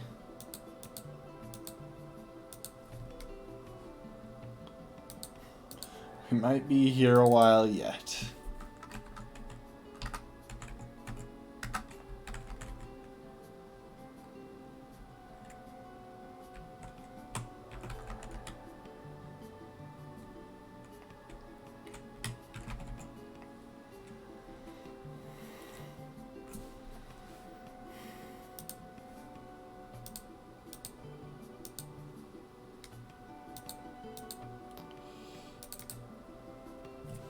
Real quick, we are going to take a moment and save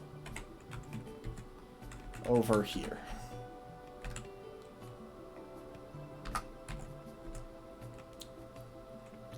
That'll save us some time since we're repeating the same movements a lot.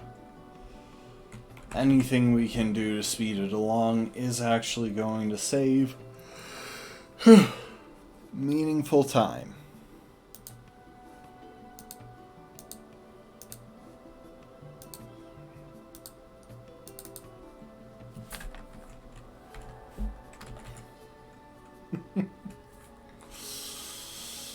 Some of you may remember my Hollow Knight stream a while back where I was literally doing the Path of Pain, the last room of the Path of Pain. Nothing else, just one specific room in the Path of Pain for the entirety of the stream.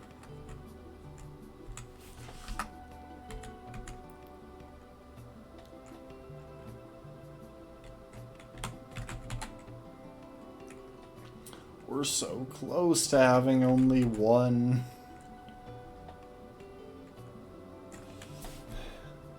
To having all but one of our encounters, and to having a Glade and all that stuff. Like, we're so close to so many useful things, and meanwhile we're sitting here reloading a save to check a set of binoculars for a Toxicroak. And the really sad thing is, because this doesn't show what, so, I suppose I should explain the Great Marsh mechanics while we're sitting here doing this. The Great Marsh has several Pokemon that it uses consistently every day.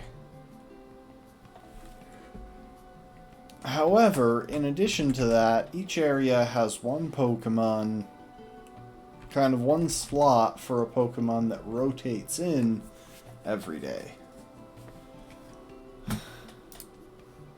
And among those are Croagunk and Toxicroak.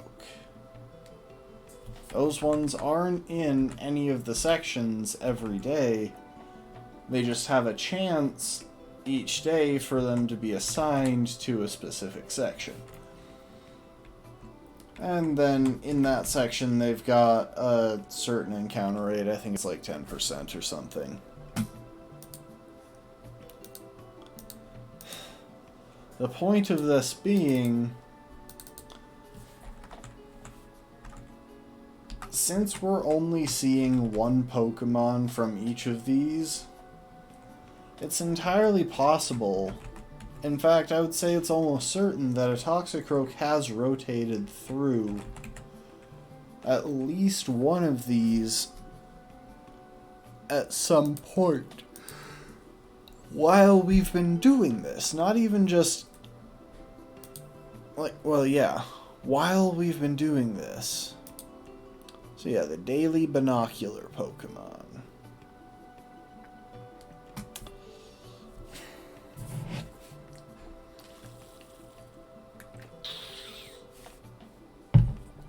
And all of the times you've seen Carnivine, or Skorupi, or Croagunk, those have all been daily binocular Pokemon.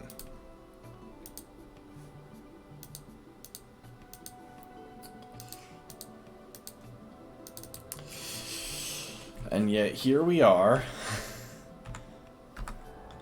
not getting any Toxicroak.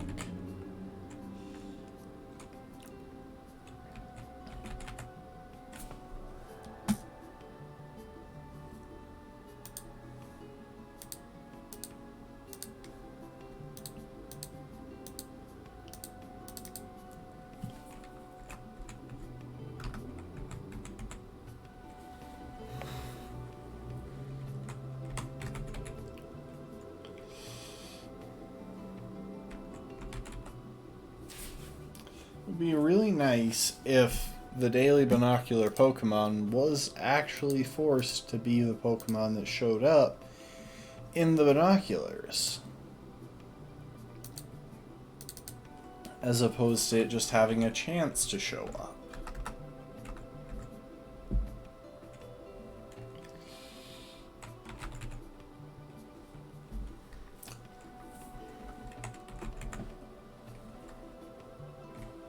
Wooper's a bit of a fighting type, right? We could swap in Wooper in place of Toxicroak.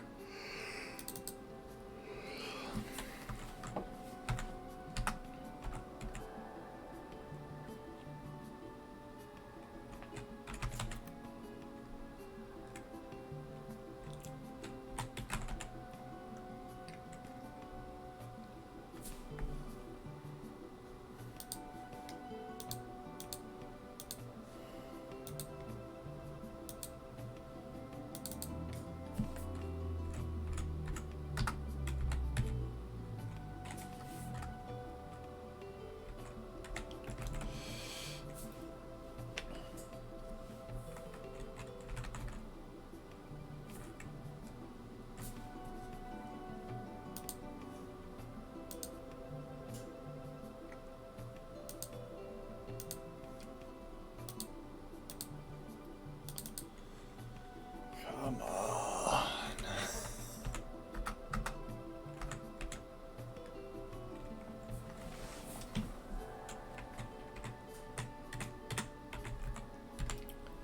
We may need to skip this song.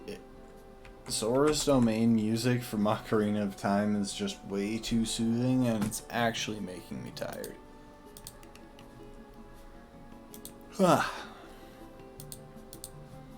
Let's see real quick. Skip. Wait, what the... Oh! Could have sworn I had it shuffling my own playlist.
You can imagine how much worse this would be on an emulator, or not on an emulator, where I actually have to close out of my game every time I want to change the date. Hang on.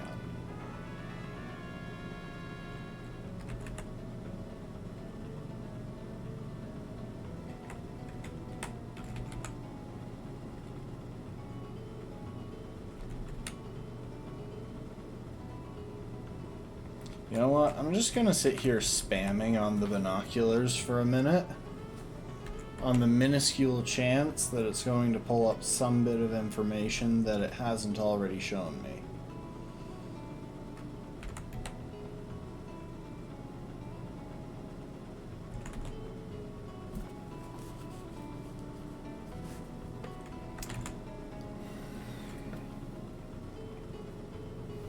Okay, never mind. It's not. It's just showing...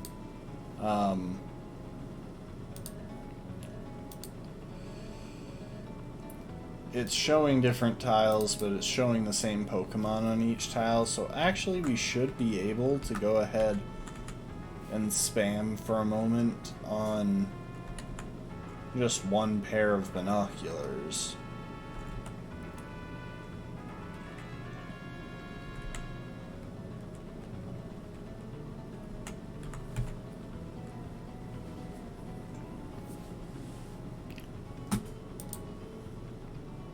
And there goes March.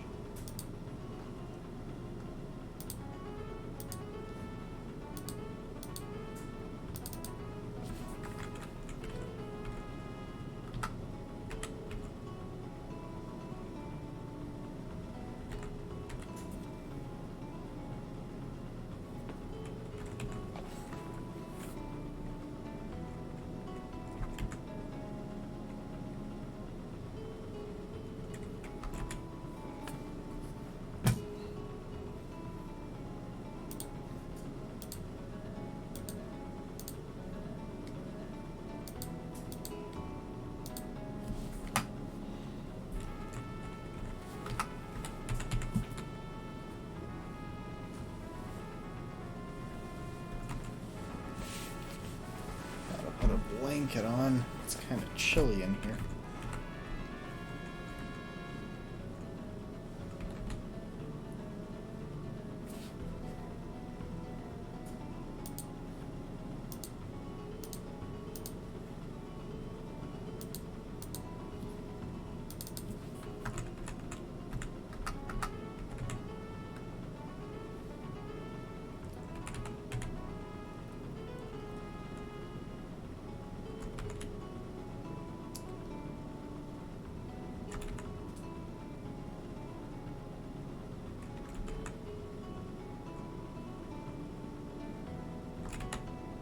Hang on.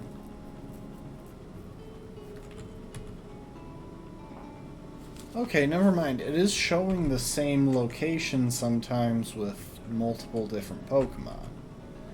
Might spam on this a little bit longer.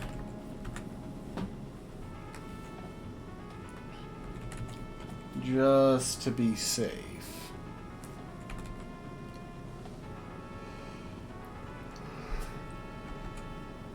Huh.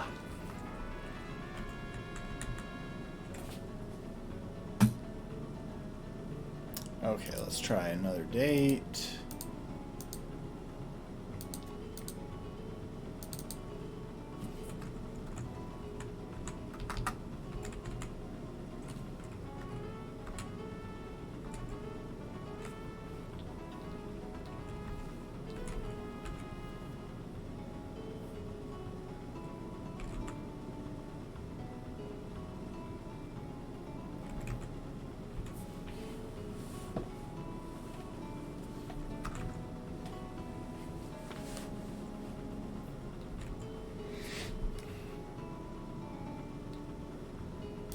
Trouble is, the more we spam on it, the less likely it is that we're actually going to encounter any new information. And if we're not encountering new information and we don't already have the info we want, then, well, that's called a waste of time. I know this is pretty complex stuff.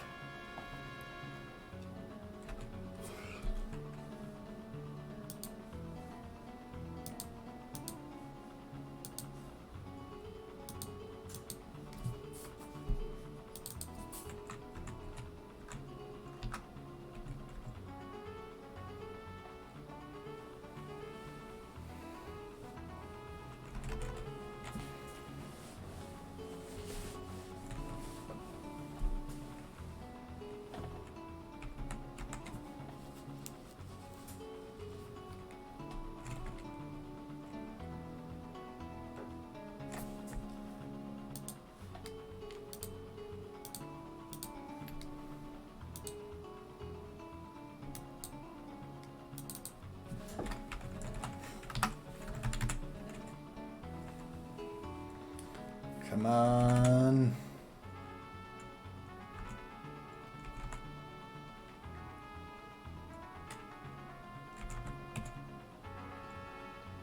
I will say, a positive about Gerudo Desert, about the Gerudo Valley theme, it makes you feel like stuff is happening even when stuff is absolutely not happening.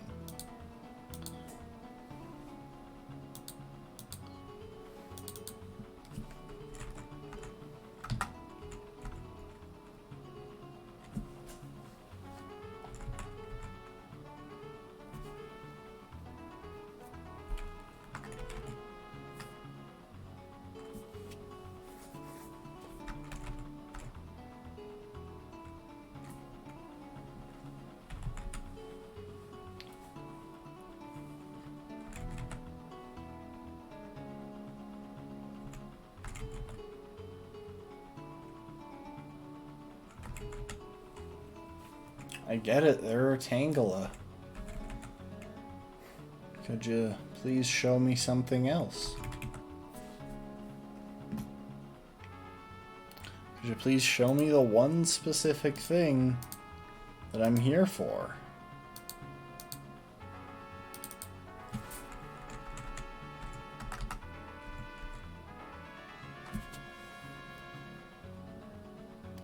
Because, just a reminder folks, we are playing with what I'm calling the Safari Zone clause, which allows for re-encounters if our Safari Pokemon runs away, but we only get one Safari game, and we can only actually get one capture from that game.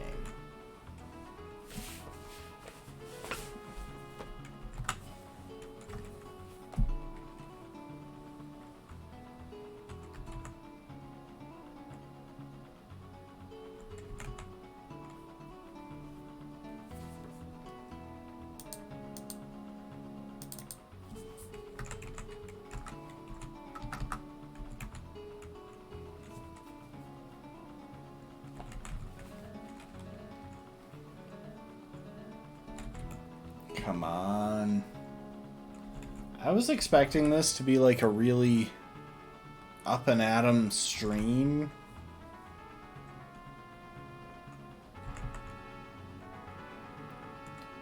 Like, I was expecting to get a lot done. This isn't how I really thought that this stream was gonna go.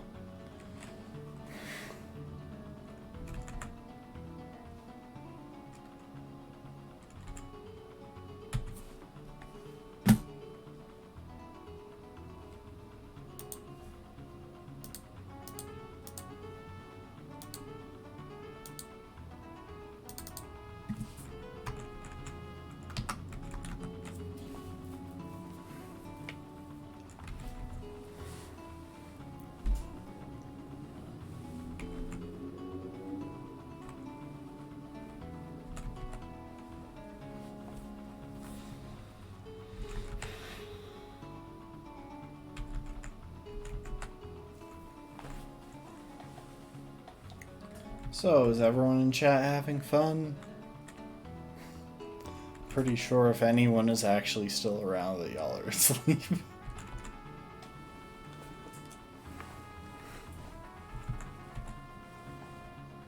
See, I like the idea of time-based mechanics, but they never seem to actually function. Like, they never seem to translate into good gameplay mechanics in, like, full-on video games. They do well enough during... or when you're playing, like... jeez. When you're playing, like, a mobile game or something, they do pretty well.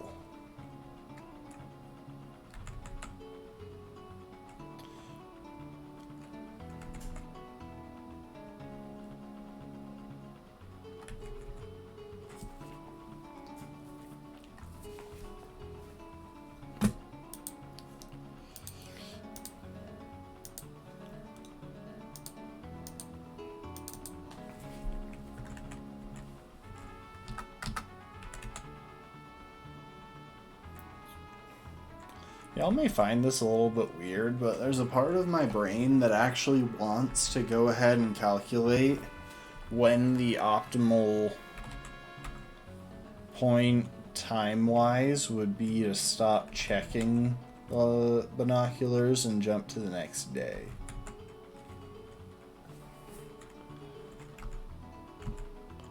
I think it would be based on a Poisson distribution.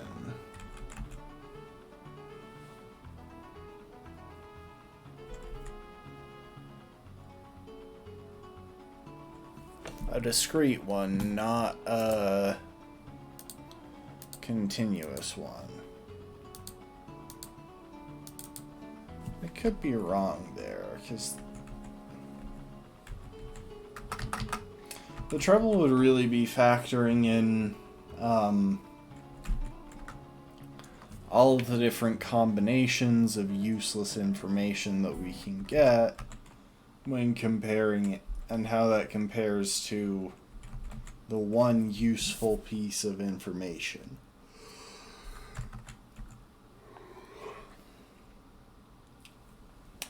That may or may not even be there.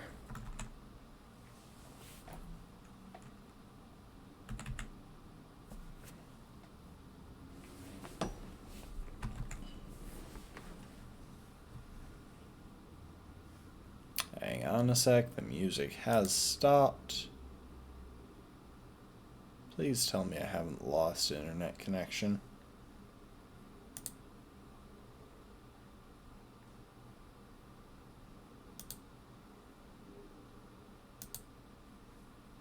Why does my computer think I've been streaming for 121 hours? Oh, crap, because it's looking at the date. Yeah, is anyone in the chat? Can anyone confirm that y'all can, like, still see me?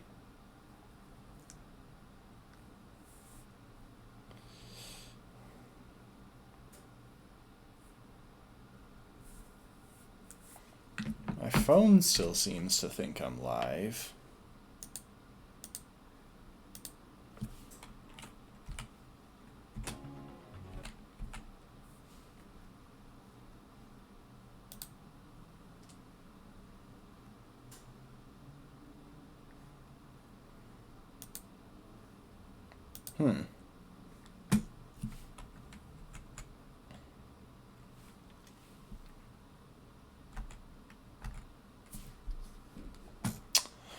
I'm gonna keep going for a moment, because as far as I can tell, I am still live.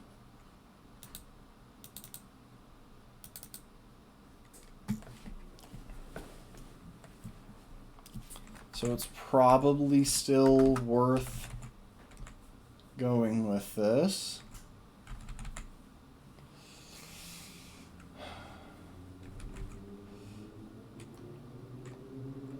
You know, part of the fun of this, I think there are actually multiple binocular Pokemon, that aren't in every area, that aren't in their areas every day, that we still haven't seen. Because I also don't think we've seen Saravia, and there is at least one other, I think.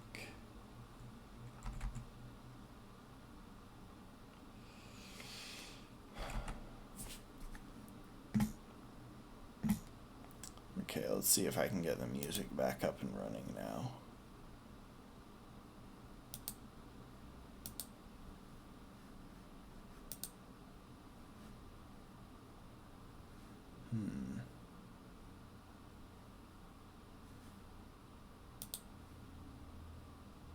Oh, crap, that was not the window that I meant to shut.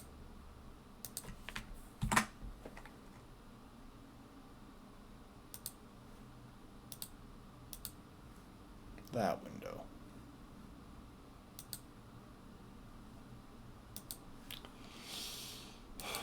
Why is my computer running so slow? Is it upset at all of the times I've changed the date? Here, hold up.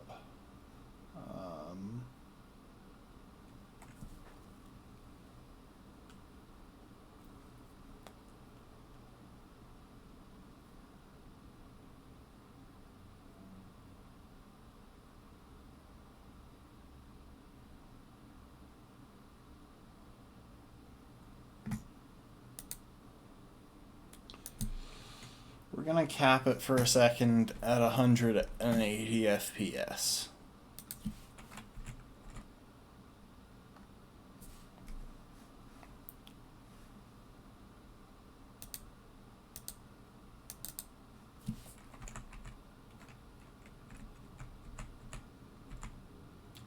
It'll be a good bit slower since this is only triple speed. Hopefully that'll give me the wiggle room needed to actually make everything else run.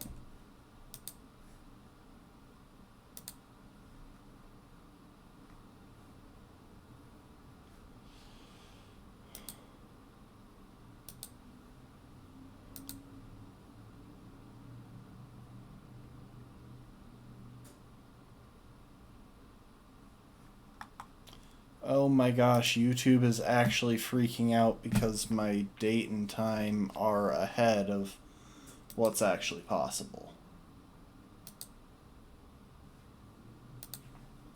Okay. We're gonna finish this round of these, like this cycle of checks.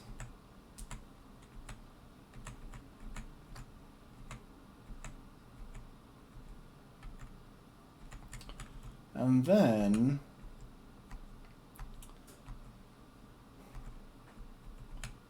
we are going to start setting my date backwards and hope that doesn't conflict with YouTube.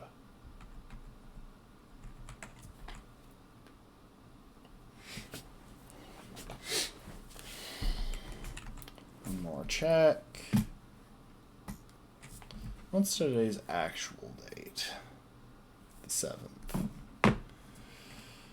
Okay, well,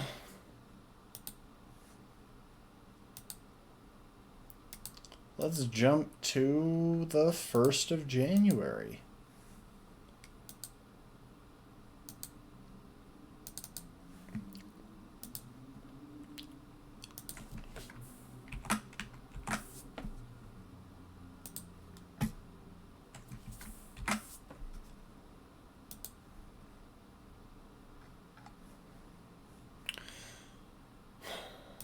People, very sorry about this, but apparently we don't have music for this anymore.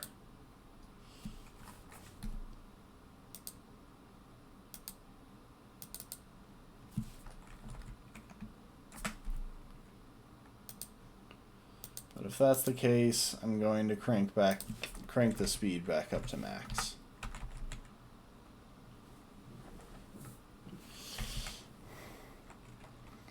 At this point, I'm starting to think we might just settle for Krogunk. That would be really depressing, just because I don't even think Krogunk evolves in time for Crash or Wake. Which means Krogunk would be pretty effectively useless through both of the main gyms that it has an advantage against.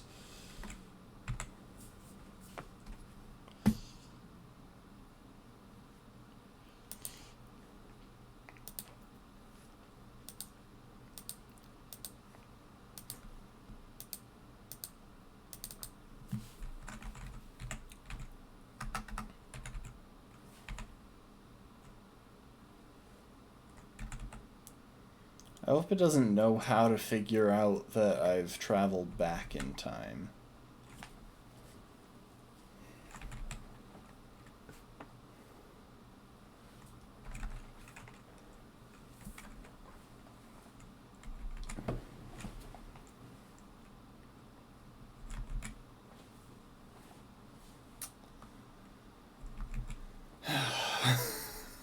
This is just getting depressing. Like, how have we checked this many times and Toxicroak hasn't shown up? Are there different modifiers for how likely they are to show up on the binoculars or something? I mean, you're right, Rafkin. Like, just straight up sadness. Like, this is depressing.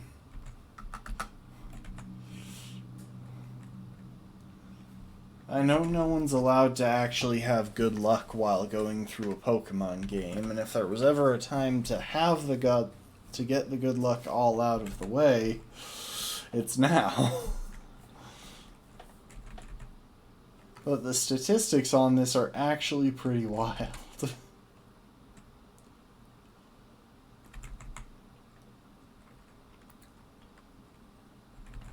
Because we've done a few hundred checks already.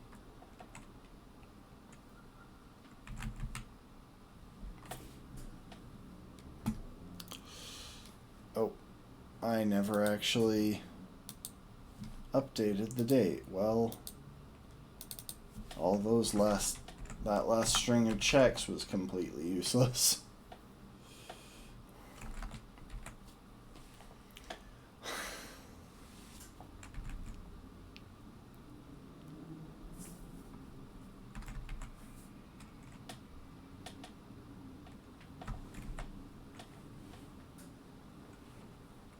I like how they actually show you, like, a specific Pokemon and not just that Pokemon's generic sprite. Like, you can tell because if you watch the Wooper's, like, little, I don't know, whiskers or whatever,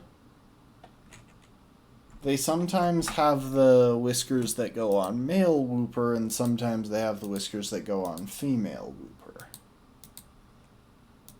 Which means they're actually effectively getting a single encounter from one area at random and showing it to you.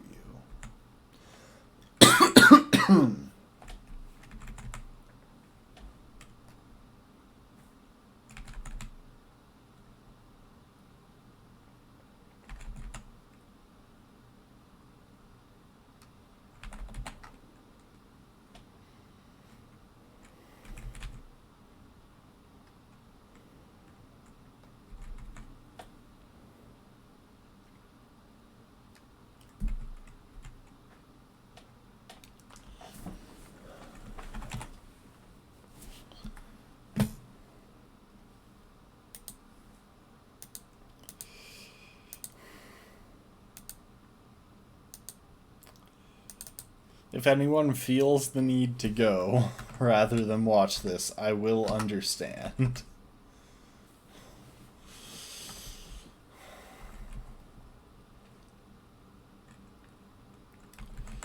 Okay, if we don't get this by the time we get back around to our actual date,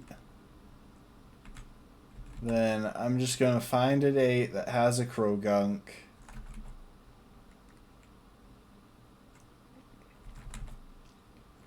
And we're going to see... We're going to go ahead and get that Krogunk.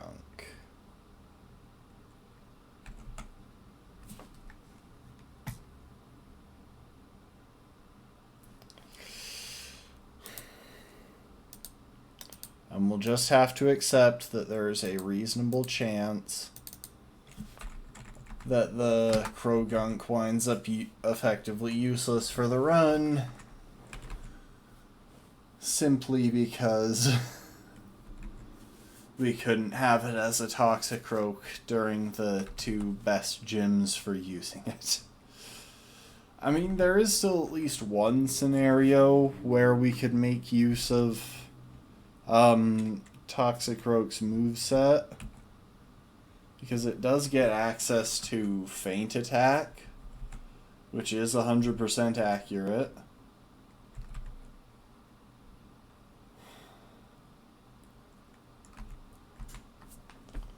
Or, which is which always hits, I mean, not 100% accurate, always hits.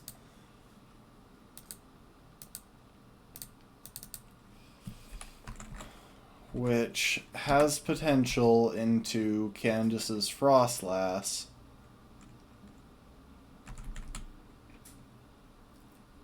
But only if we could get it in position.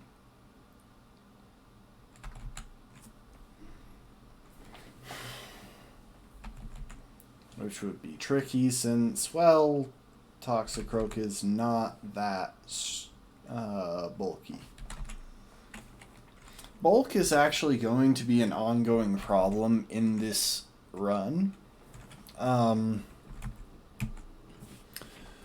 Because while a couple of our Pokemon like Heracross, like Hercules and Genghis, are moderately bulky, none of them are exceptionally bulky, which makes it hard to get set up. It's a similar issue to the one that I encountered in my electric only run that I once did of Pokemon Shield.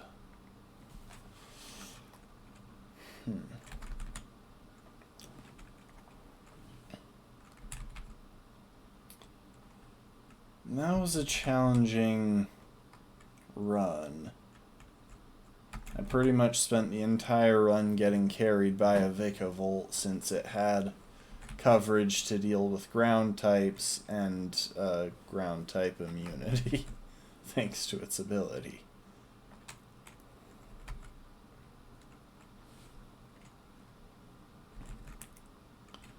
It eventually win, and it was a fun run, but the lack of bulk on the team was definitely a consistent issue when trying to find safe opportunities to get set up.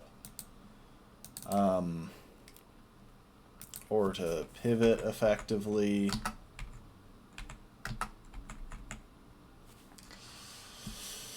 Come on, Toxicroak, I know you're there.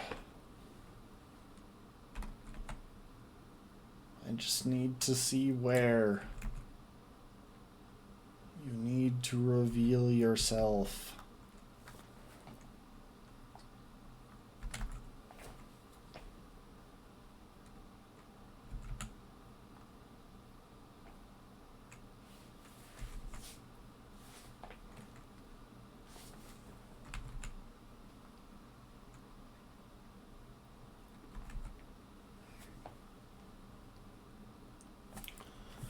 Also, I should probably apologize to anyone who finds the constant screen effects, you know, the zoop, annoying or uncomfortable.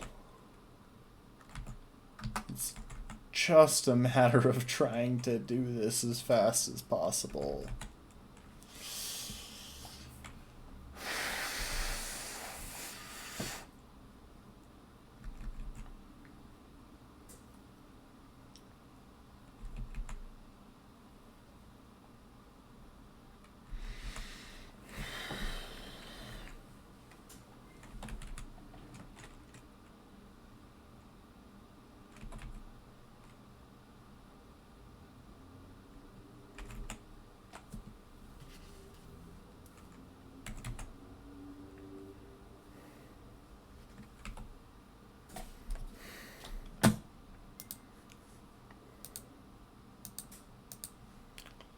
We've still got a little over half of January to work our way back through before I'm prepared to give up.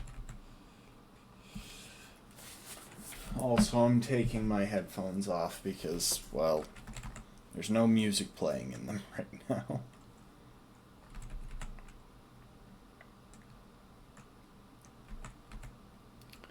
I think I'll cut down the number of checks on each date.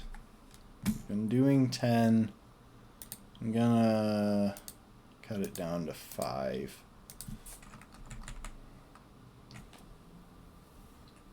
Just because the odds of us actually getting new, useful information beyond that point are probably pretty low. Obviously, it all depends on what kind of information they decide to give us.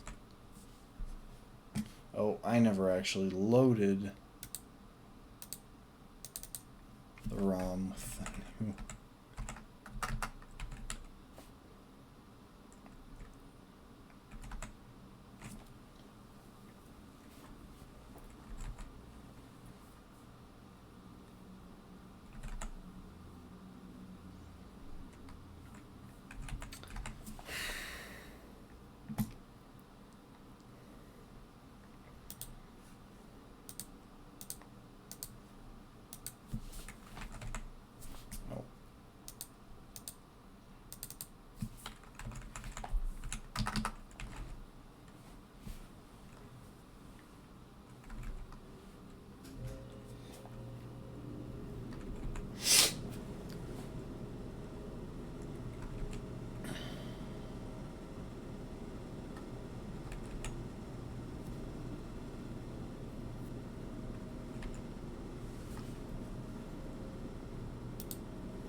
think this is starting to have a bit of a hypnotic effect. Yeah, it's like a slideshow.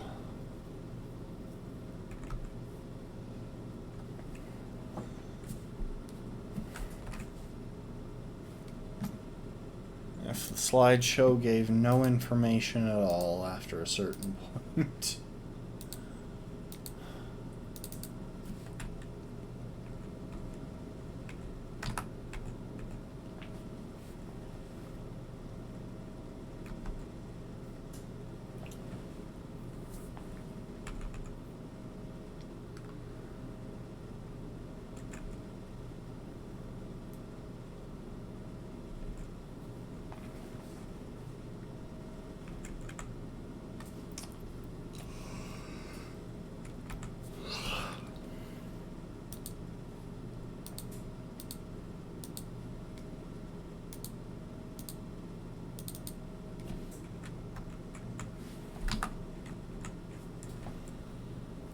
Come on. Just give me Toxicroak.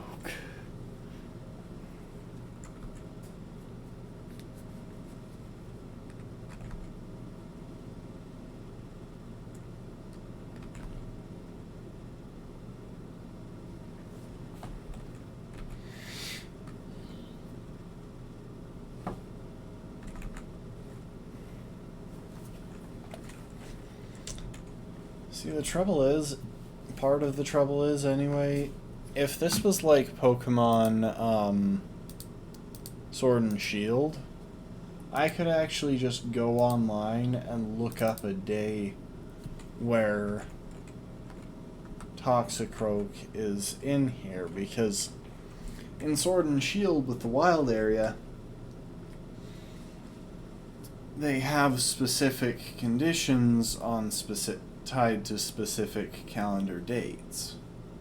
I'm sure they didn't go through and assign them individually. They obviously had some random algorithm assign them.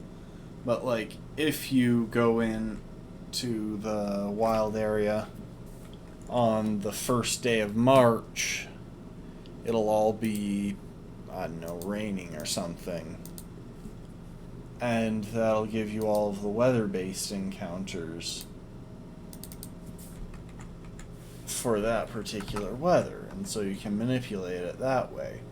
But here, I think the randomization is different. It probably draws upon your trainer ID and stuff, which means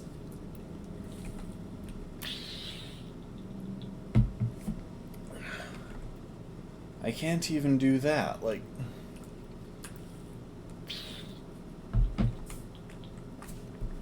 checking day by day is the only option other than just inserting a Toxicroak into my team.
And there is always that small part of my brain that wonders if I've managed to miss one that popped up on the screen and flicked away quickly, and I just thought it was a Krogunk or a Skorupi or something.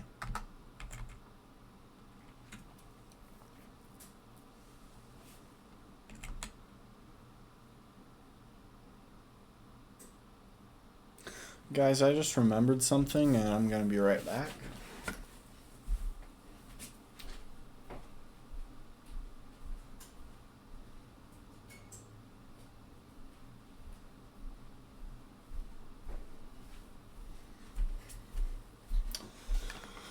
That's a waste of power. Yeah, I was planning on having something for supper. Started preheating the oven. Forgot what I was planning as I got impatient and hungry. Threw something in the microwave.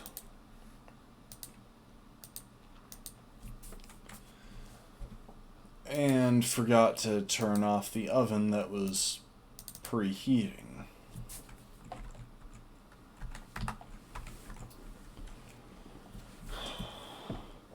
Watch as it turns out to be on like February 6th.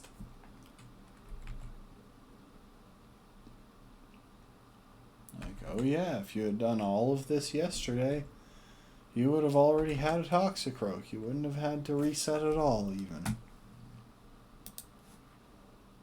And the thing is, like, oh, no, don't change the year, change the day.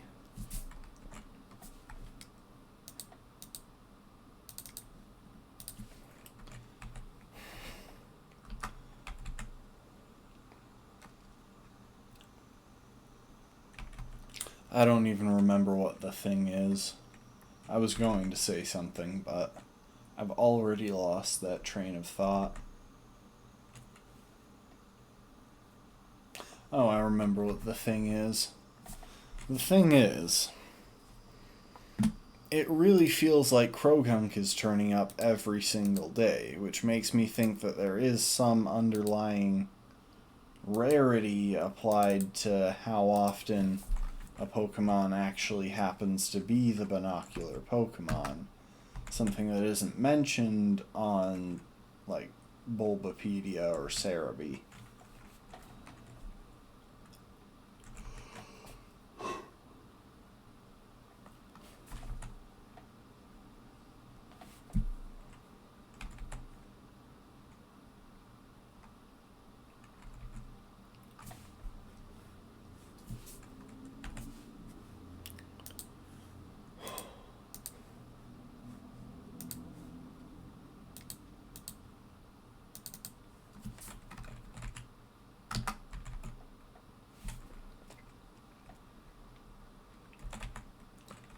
Because, yeah, it really seems like,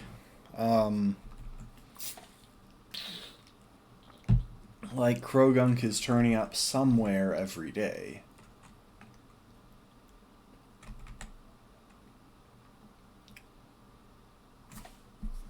Whereas stuff like Skorupi isn't turning up as often.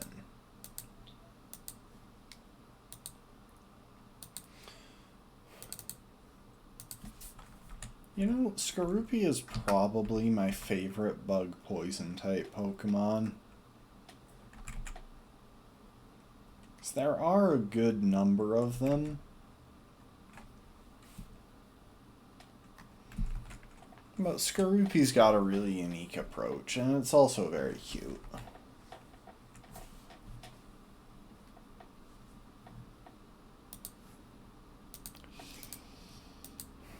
Guys, we're on to the 27th of January.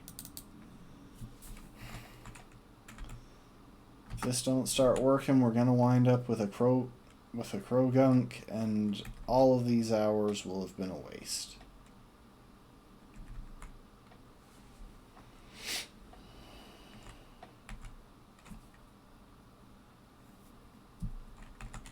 Okay, I think it's only been like an hour, maybe a bit more, but still.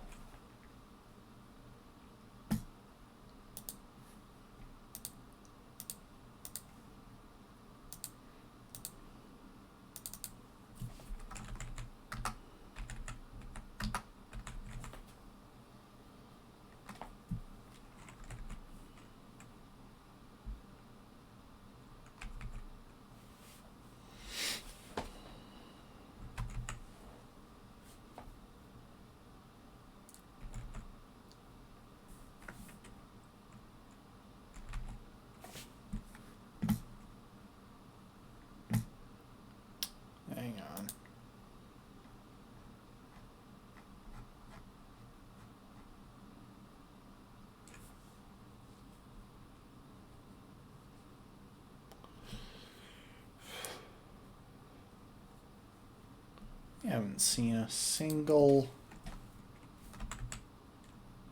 daily binocular Pokemon yet. Gonna cycle through this a few more times.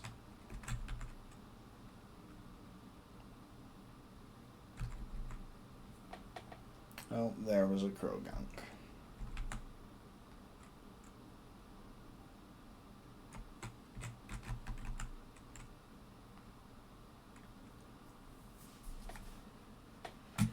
All right.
Guys, it's not looking good.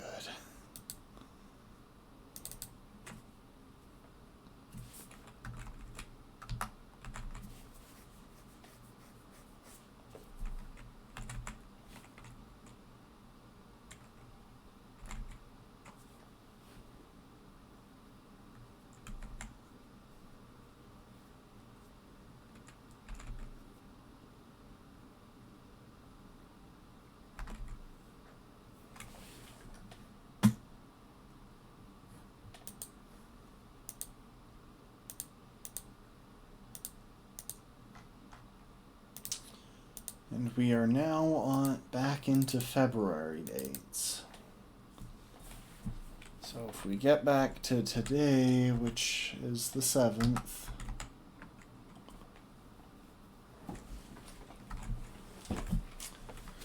then we're just going to cut our losses and go try and catch a Krogunk.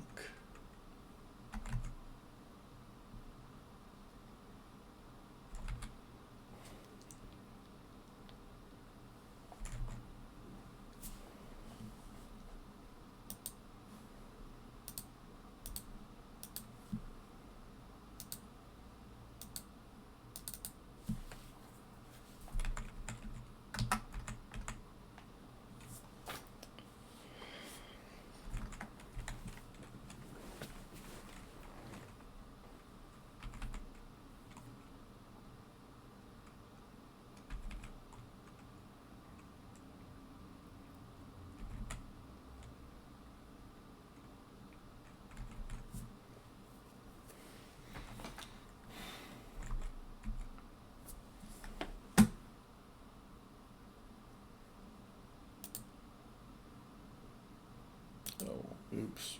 I accidentally synced.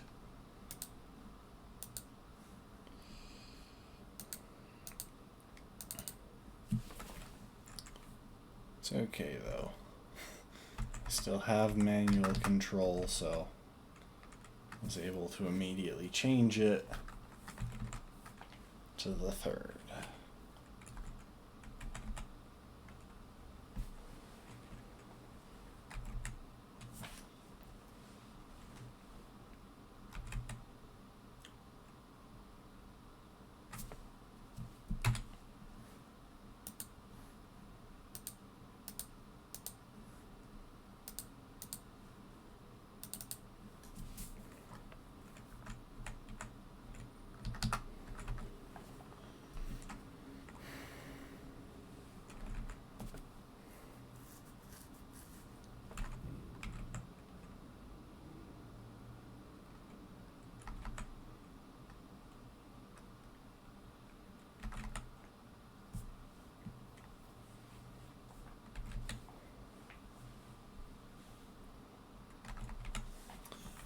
going to do a few extra checks here because I'm not seeing any daily rotating Pokemon.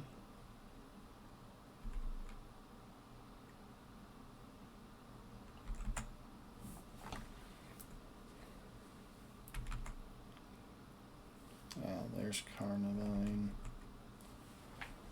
and Skorupi.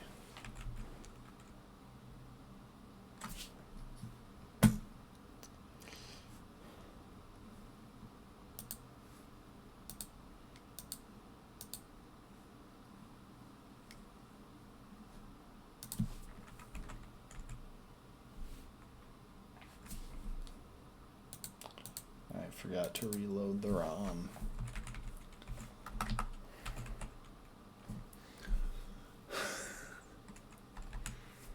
It's just comical at this point. Like, the amount of time we've spent to not get results. You know what would be really sad? If I'm doing my cursory mental math wrong, and it's actually like way longer odds to... Like, we should be checking way more times.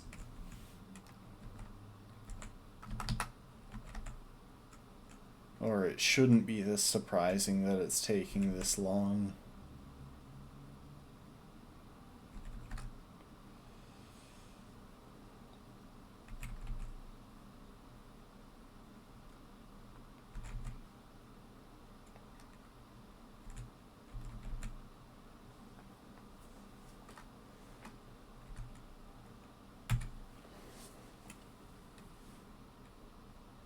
We'll do a few extra checks because I think we're on to the last day, so why not? Make it somewhat climactic as Toxicroak drops in at the 11th hour. Nope. Okay, well. People, we're back to today.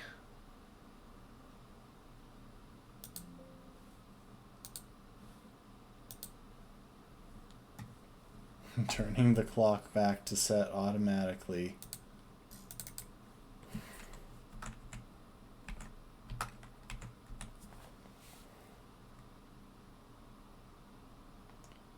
Okay, so I saw an area where there is a Krogunk.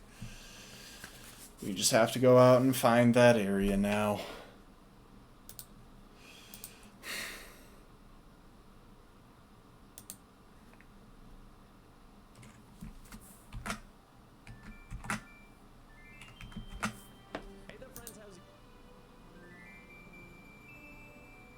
No one mind the Call Me Kevin that popped in the background.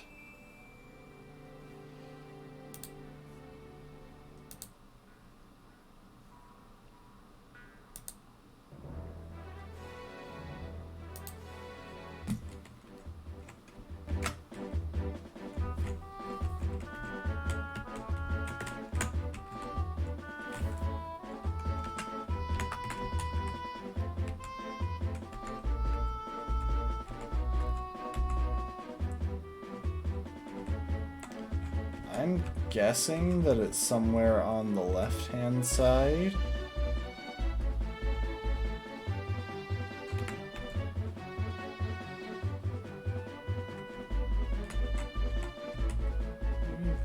About here. Why did they decide that this was a thing? And why did they decide to make it 100% chance that you sink? I realize that it's not actually 100% chance. But I mean, come on. Who thought that this was a good idea? Oh, I think we're actually in the right area though, at least. Yeah, because that Pokeball looks familiar.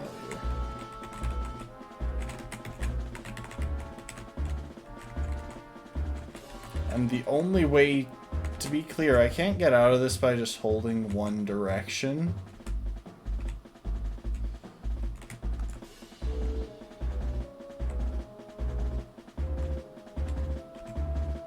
have to turn to get out of it.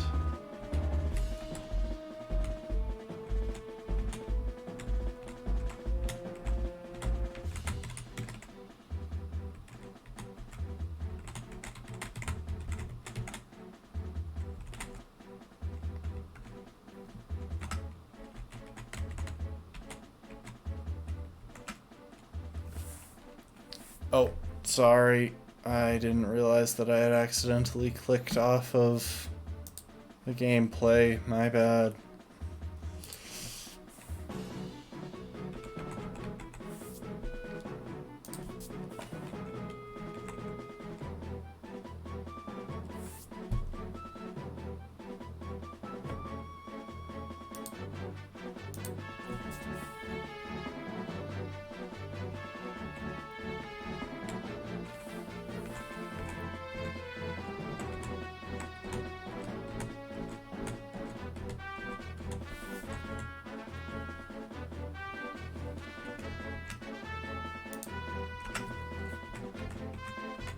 We're going to be switching back and forth between unlimited FPS and limited FPS. Because I've got limited steps in the Safari Zone and I really don't want to blow through all of them too fast. Then again, I've got all of the money that I need, so until I actually get an encounter,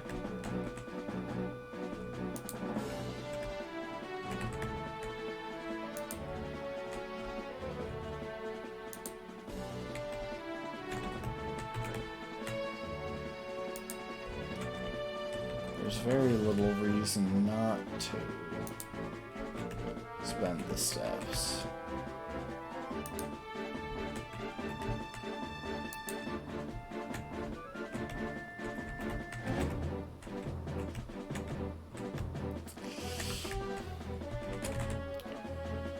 Okay, hang on. The Anima isn't a daily encounter, is it? No, just those 7.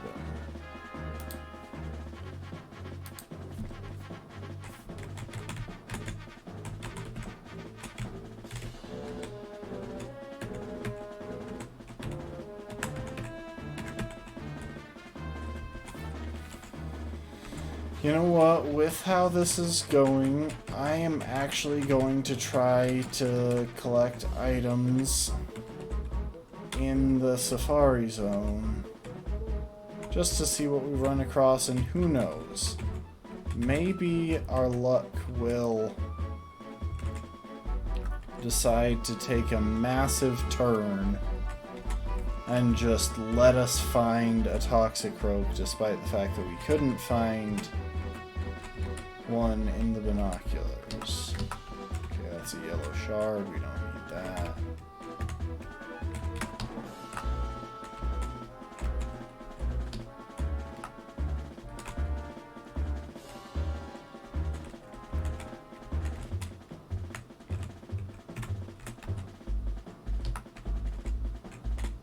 Yes, I'm aware that the Pokemon we see here are different from day to day. I'm actually very annoyed about that fact.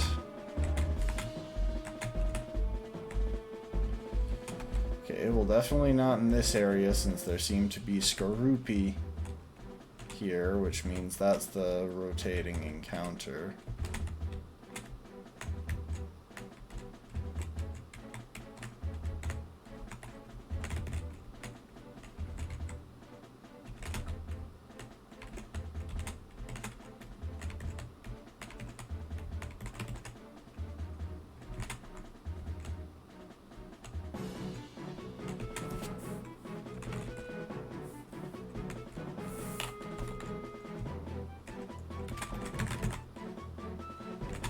If you ever just hear frantic key smashing, that's me trying to get out of the mud.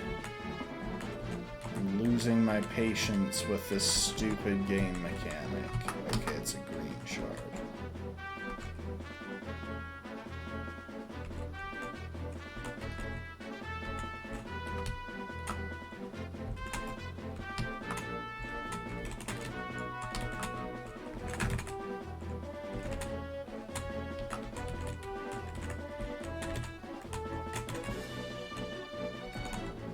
The fact that it wouldn't even be that bad if it triggered, like, about as often as a random Pokemon encounter does. But no, this is triggering almost every step.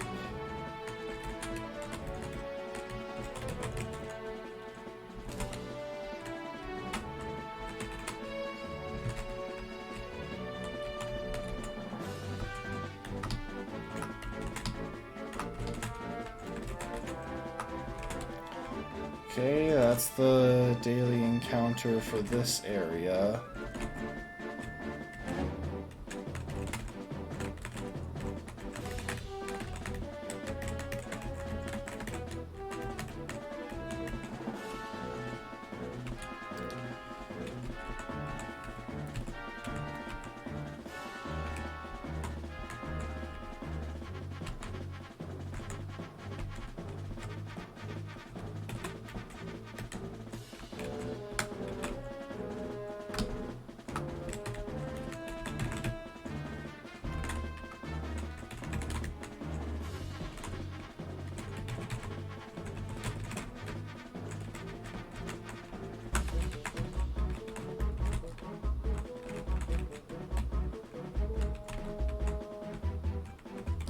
Even if there were just insanely high encounter rates here, I could deal with that.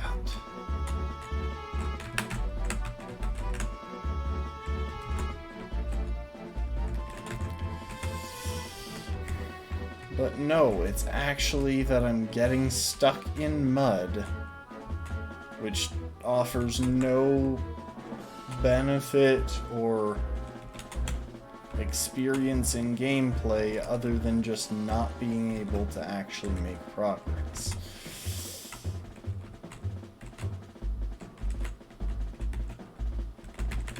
Like, say what you will about the more recent Pokemon games, they don't have this.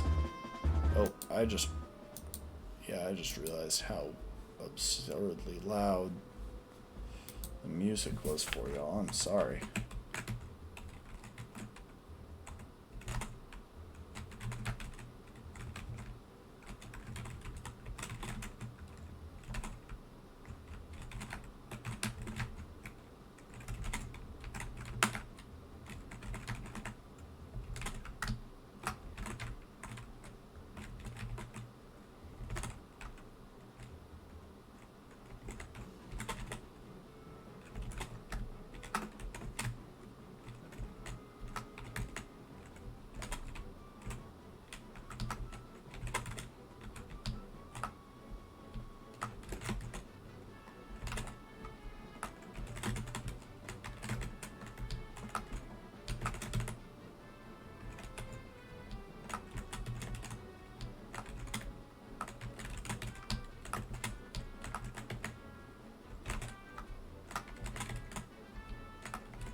Come on, just let me out. This is area 3.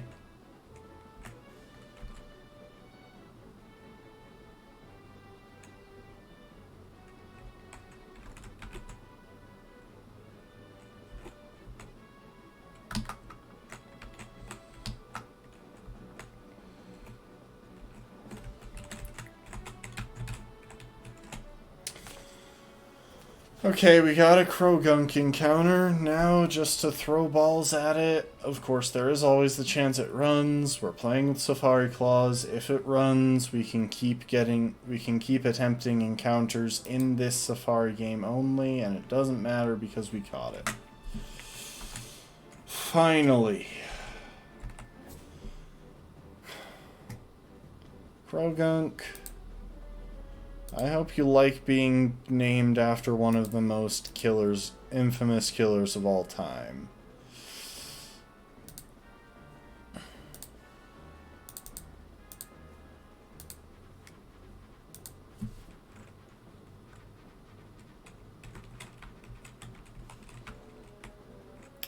Oh my gosh, let me out of the mud.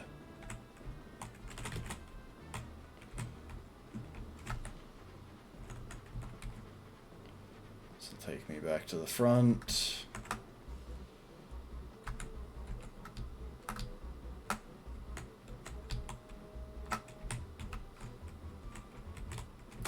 And let's go take a look at Attila.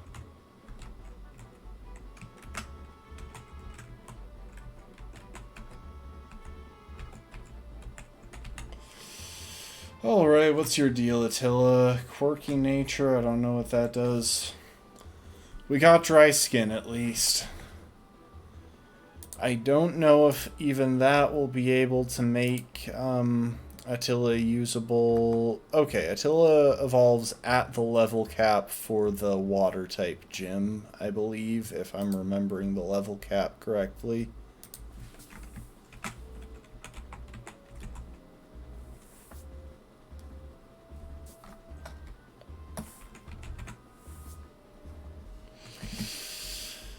Okay, yes. Evolves at the level cap for Crasher Wake. So it'll be useful for at least one battle. I shouldn't be bagging on it. I mean, it has potential. It's just...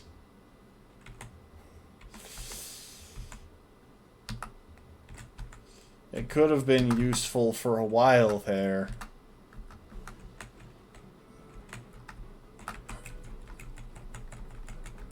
Anyway, we're gonna heal our Pokemon unnecessarily. We're gonna save. I think it's been over an hour since I last saved. I'll double down on it. And export backup memory.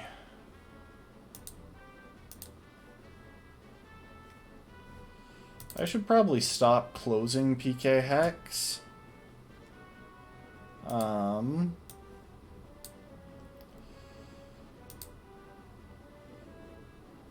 Let's see now.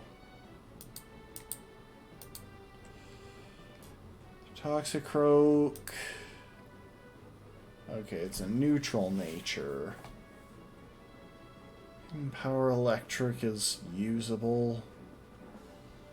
Pretty decent attack and defense IVs and an okayish speed IV. Not great on special attack or special defense. But that's not why I'm here.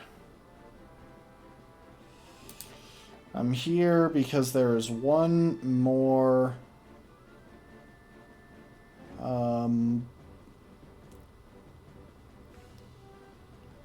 item that I want to go ahead and increase. I'll give y'all 5 guesses which one it is.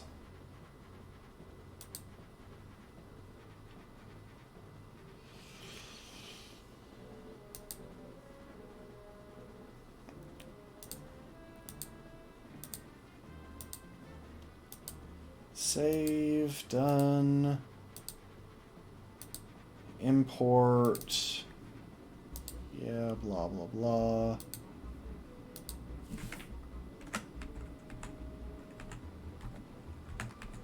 Okay, I didn't change anything about our Pokemon, but I did change one very important thing. How much effort we're going to have to waste getting our Pokemon up to speed. Because at this point, we've had a very long, unpleasant grind. And I'd honestly just like to actually make some progress with the game. So, use Arthur.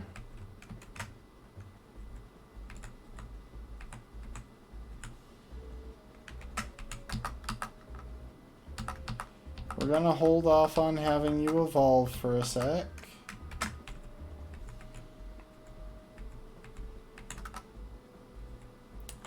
Yeah, go ahead and learn Magical Leaf. Probably won't wind up using it, but there's always a chance.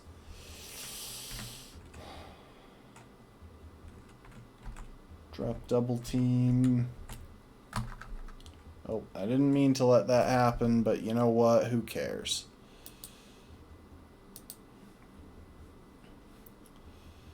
I don't know why I still have Discord open. I always close it for the streams.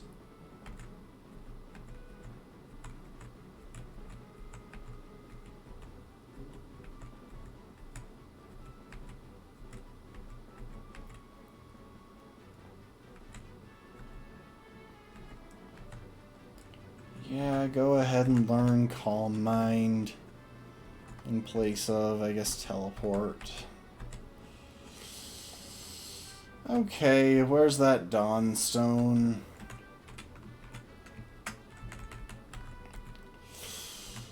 Arthur, please just evolve.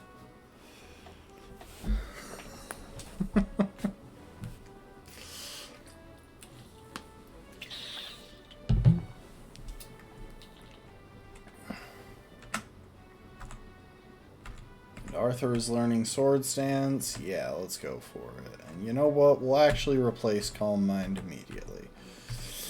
We might keep Lucky Chant around because that could actually come in handy. But we'll be redoing Gallade's entire moveset soon enough. Anyway, Arthur, we're gonna go ahead and bring you up to level 32.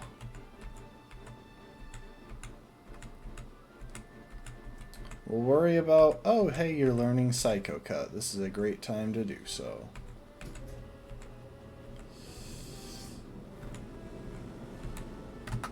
We'll worry about pushing you close to the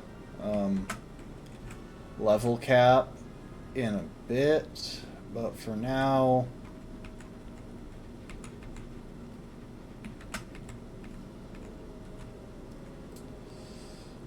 No, Attila, you're not. See you next time, Be Marching. Thanks for joining. I'm sorry that you were stuck watching some of the most boring, unsuccessful grinding I have ever seen in my life. Okay, we're learning Sucker Punch naturally. Very useful. Definitely going to replace Pursuit because AI never switches out in this game.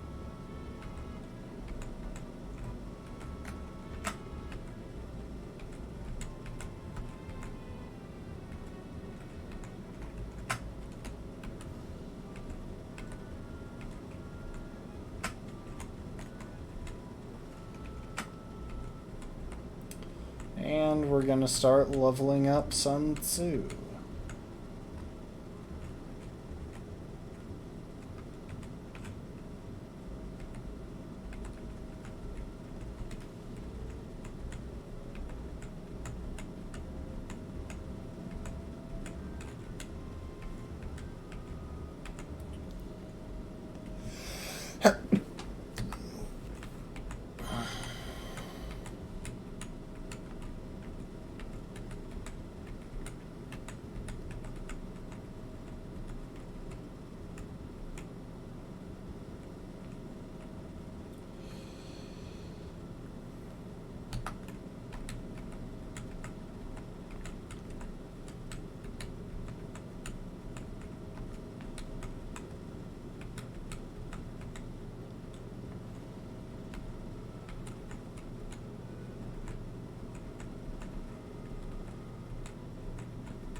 Definitely not teaching it high jump kick. Actually, you know what? We're even going to get...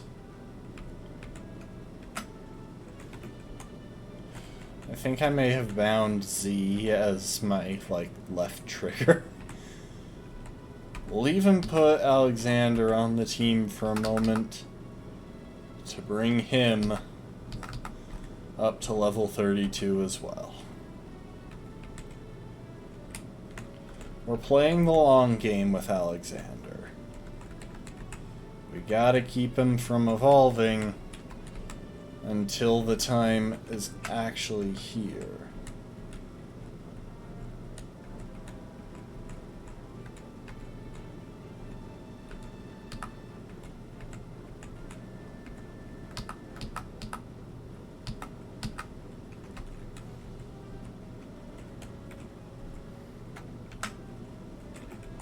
Yeah, I'm pretty sure Z is my left trigger.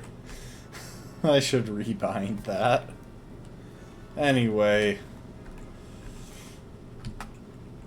Alexander, you're going in the box for the moment. Just because all of our other Pokemon can actually be used. Anyway.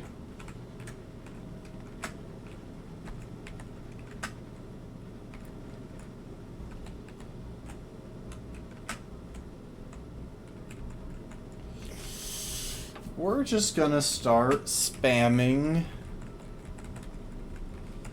some drugs, basically. Okay, so that won't have any effect. Won't have any effect on Hercules.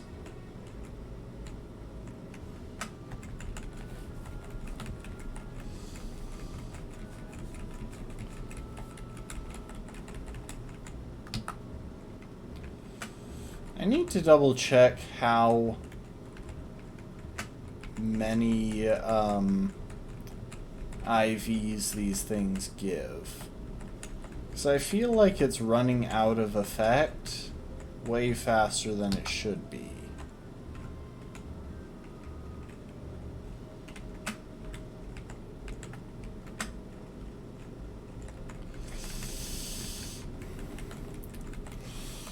I'm not sure what IVs I'll stack onto Attila apart from attack.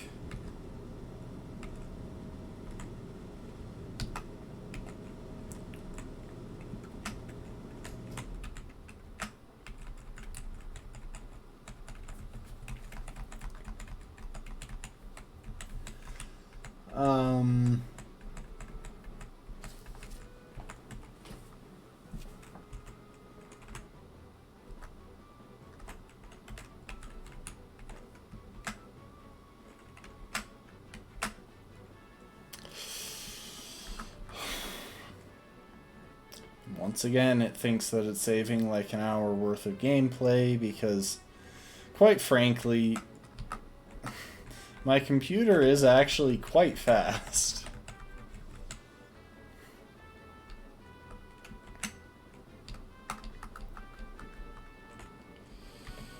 Okay, real quick.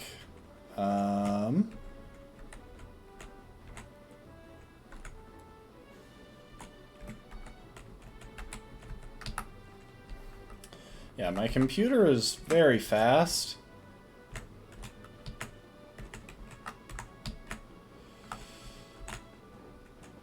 Which means we're actually covering a lot of time when we're in speed up mode. Sorry, I just have to let this guy turn towards me so that I can wait for him to turn away. Fine, I got impatient. Sue me. Now we need to try to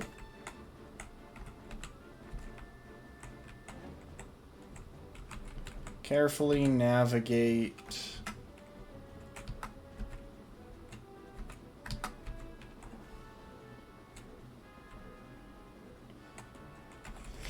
all of this to get back to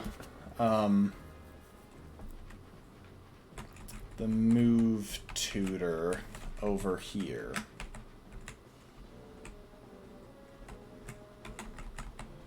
I think there was actually a small chance that she could look up there.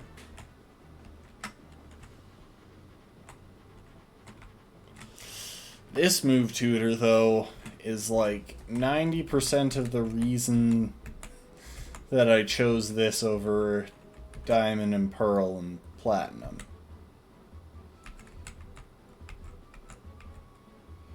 Hang on. Actually, not Thunder Punch.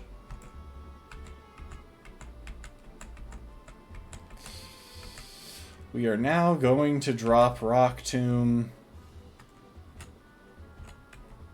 in exchange for Ice Punch, because they have very similar, they fulfill very similar needs when paired with fighting moves, and Ice Punch is fully accurate and a higher base power.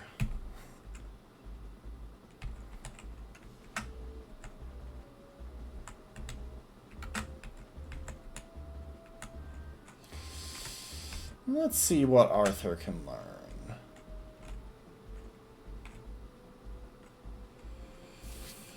Fire, Ice, and Thunder Punch. Oh, and Trick. Huh. Trick could actually come in handy at some point. But I think we'll go ahead and give you Fire Punch in place of, yeah, Magical Leaf.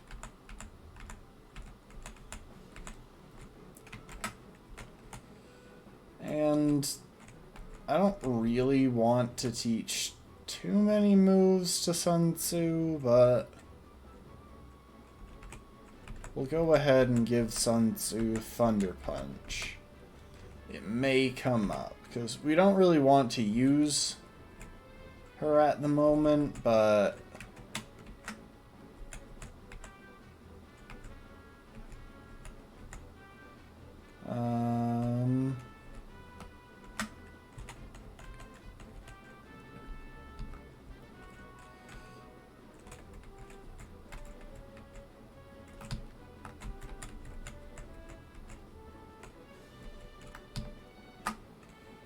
huh, so this guy only likes blue shards? Ah, yes, more of the best mechanic.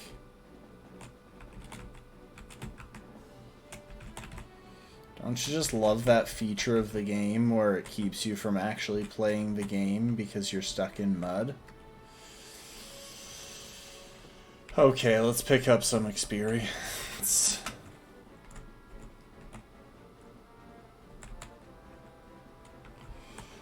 One thing to be aware of if you're doing a Nuzlocke is that wild Shellos, and especially, I guess more accurately, wild Gastrodon, can be potentially very scary because they get access to hidden power as a level up move, which means you absolutely never know how strong the move is.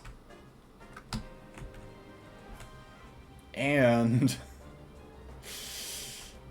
you never know what type it is. Let's visit the move relearner.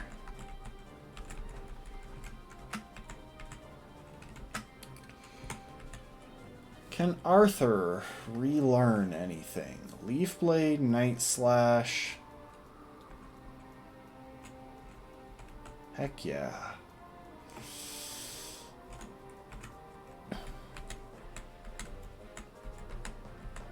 Okay, so we're actually... For the moment, I'm going to go ahead and drop Swords Dance because I don't have any plans for setup strats with Arthur.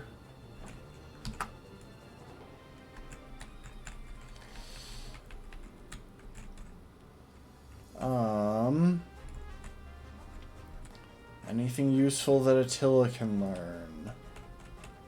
No.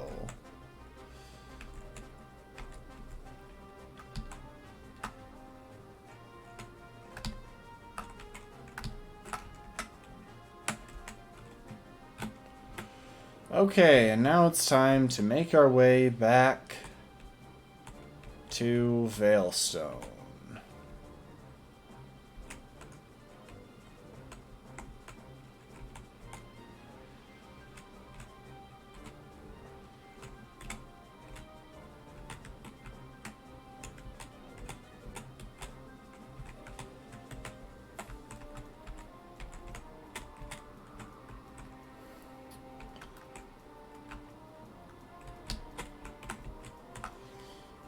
Oh, oops.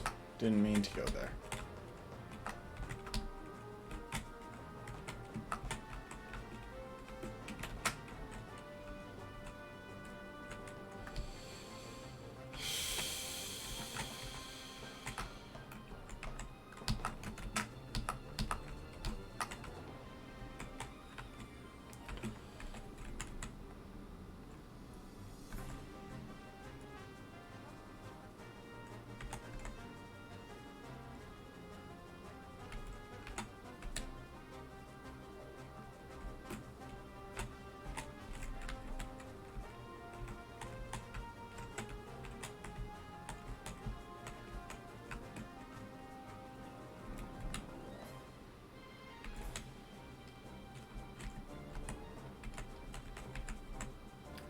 Yeah, let's give out some decent items to all of these guys. The bulky ones can have leftovers. I wish we had access to expert belts already. That would be nice.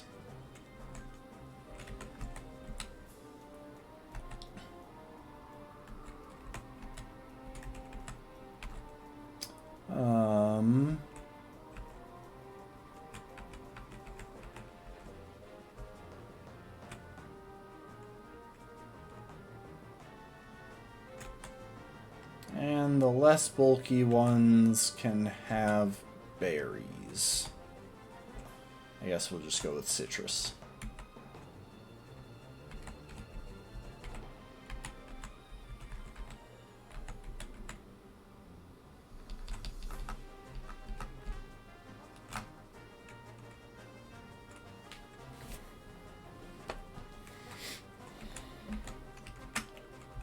Pretty sure that's special attack EVs, and I genuinely can't tell anymore if my Pokemon have had any of their EVs maxed out.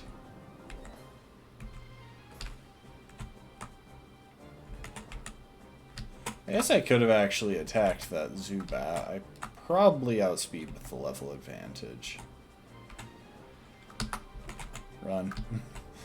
I'm just not gonna bother with Graveler. Like, they're good XP, but I actually don't need good XP right now. I need moderate XP.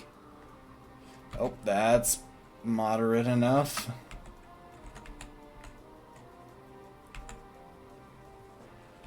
You know what? We're not using it. We're not planning to use Attila or Sun Tzu in this upcoming battle. Let's not push them toward the level cap. Now this time I'm actually safe because I had a quad effective move. Oh, once again, I could have actually taken out the Zubat. I had super effective coverage for it.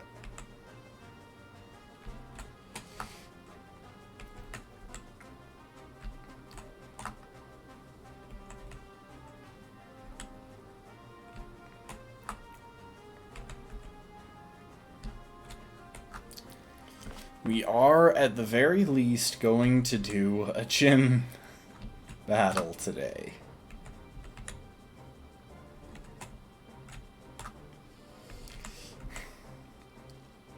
I realize this has been a slow stream, but I don't know if it helps, but I am almost certainly the most frustrated about that because I was really excited. I thought we would be clearing through, I thought we would probably clear 2 gyms today. That was my guess, and my guess was extremely off, because we're going to be finishing late clearing 1.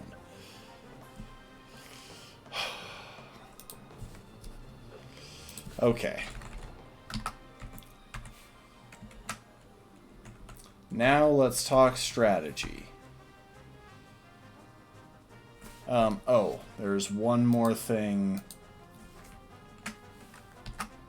that we need to do, actually. So we got access to the lady in Pastoria City who hands out berries. from, and I'm going to double check which berries they are. Yes, I was correct. We need to do one more hacking, shall we say. And I'm going to kill my alarm because it's going to go off momentarily. I'll worry about most of these things on not stream time, but there is one item that we want.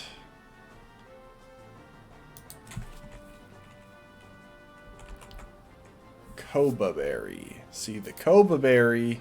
Oh wait, no, it's not Koba berry that we want.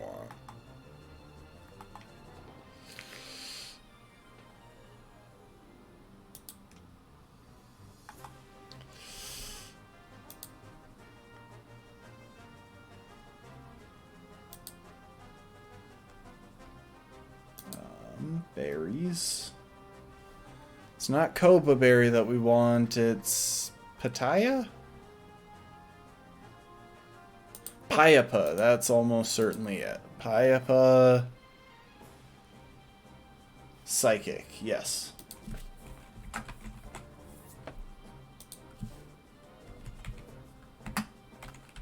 And you know what? We'll add in Koba berries as well.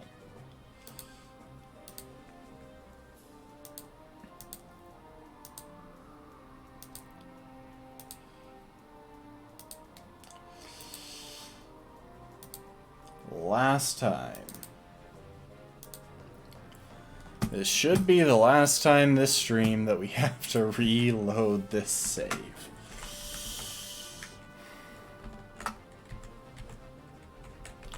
So, if we double check now,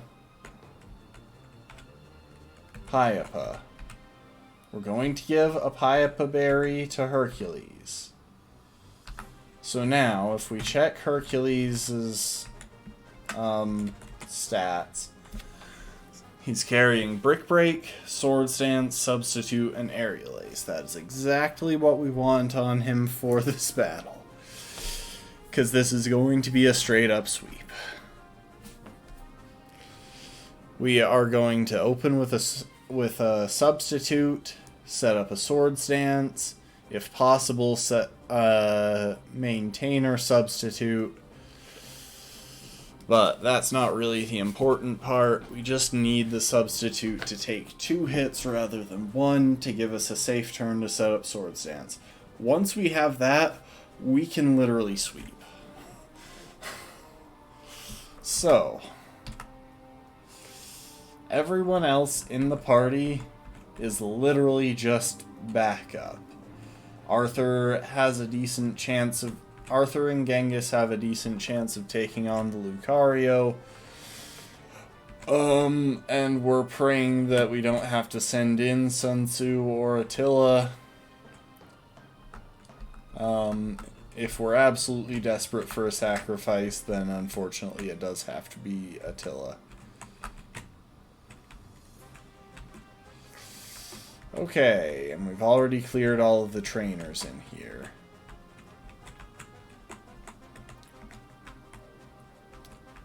So at least we don't have to worry about that.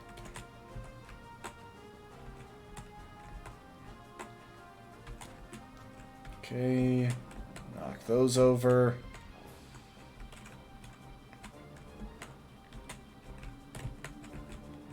Hang on.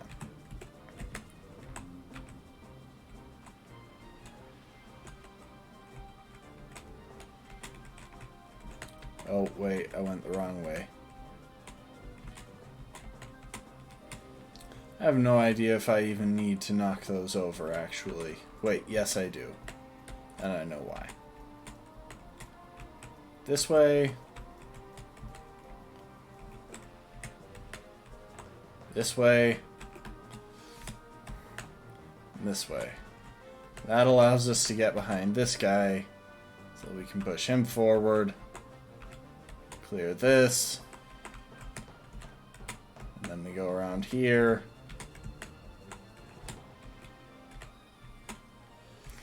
By the way, this music is from Super Smash Bros. Brawl.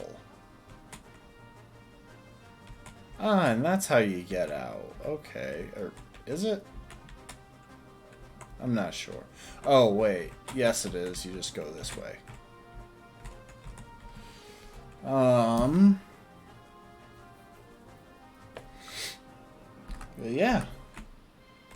I think we're good to go. Let's dive in to our 4th gym battle.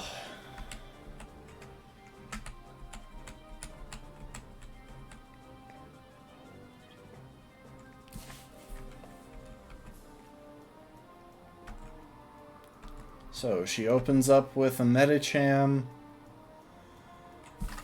Medicham is much better on the physical side than the special, thanks to its ability, but compared to a fully evolved Pokemon, it's still pretty weak regardless.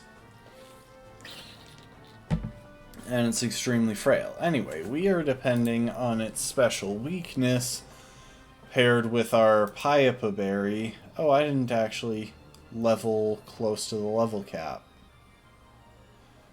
See, it did a good chunk of damage with Fake Out, but now we can substitute. And if our Piapa Berry can soak up... That was the other reason we wanted a substitute. We won't get our speed dropped through it.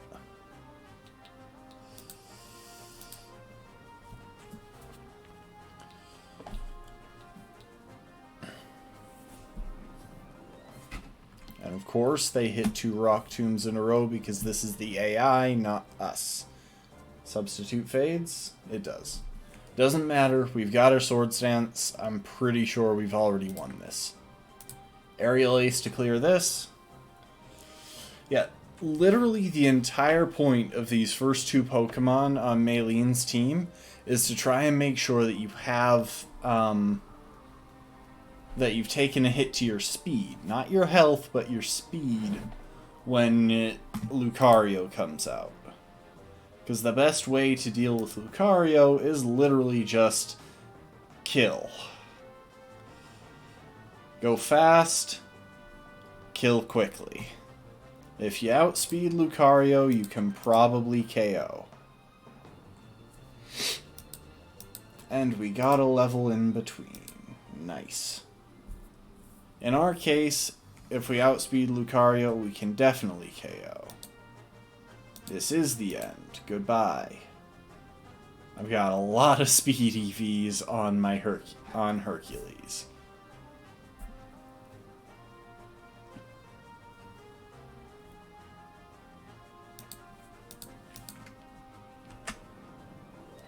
And just like that, we have the Cobble Badge.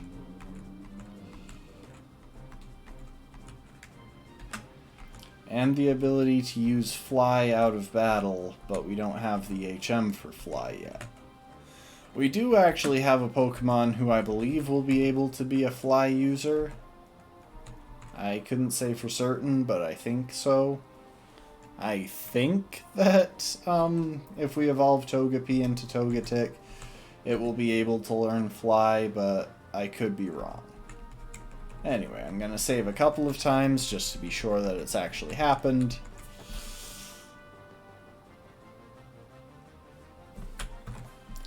We'll drop a save state. And folks, that is going to be it for this stream, which has gone on longer than it had any right to, and most of it was completely empty. So I'm sorry for that. First of all, I'd actually really like it if y'all had gotten to see a lot more of the game this time around. That won't happen again, unless by some very unfortunate accident we happen to start the game over, but even then I might just accept my fate and just catch a Croagunk instead of trying for a Toxicroak. I don't think there's anyone to raid. Yeah, there isn't.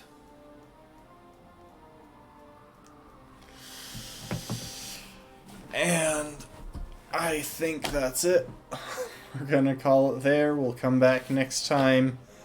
And in between streams, I'll, again, edit some things in the items, make sure that we've got all of the items that we can farm now. All that jazz. Anyway, folks, I appreciate y'all. Thanks so much for hanging out with me, and I hope to see y'all next time. Later.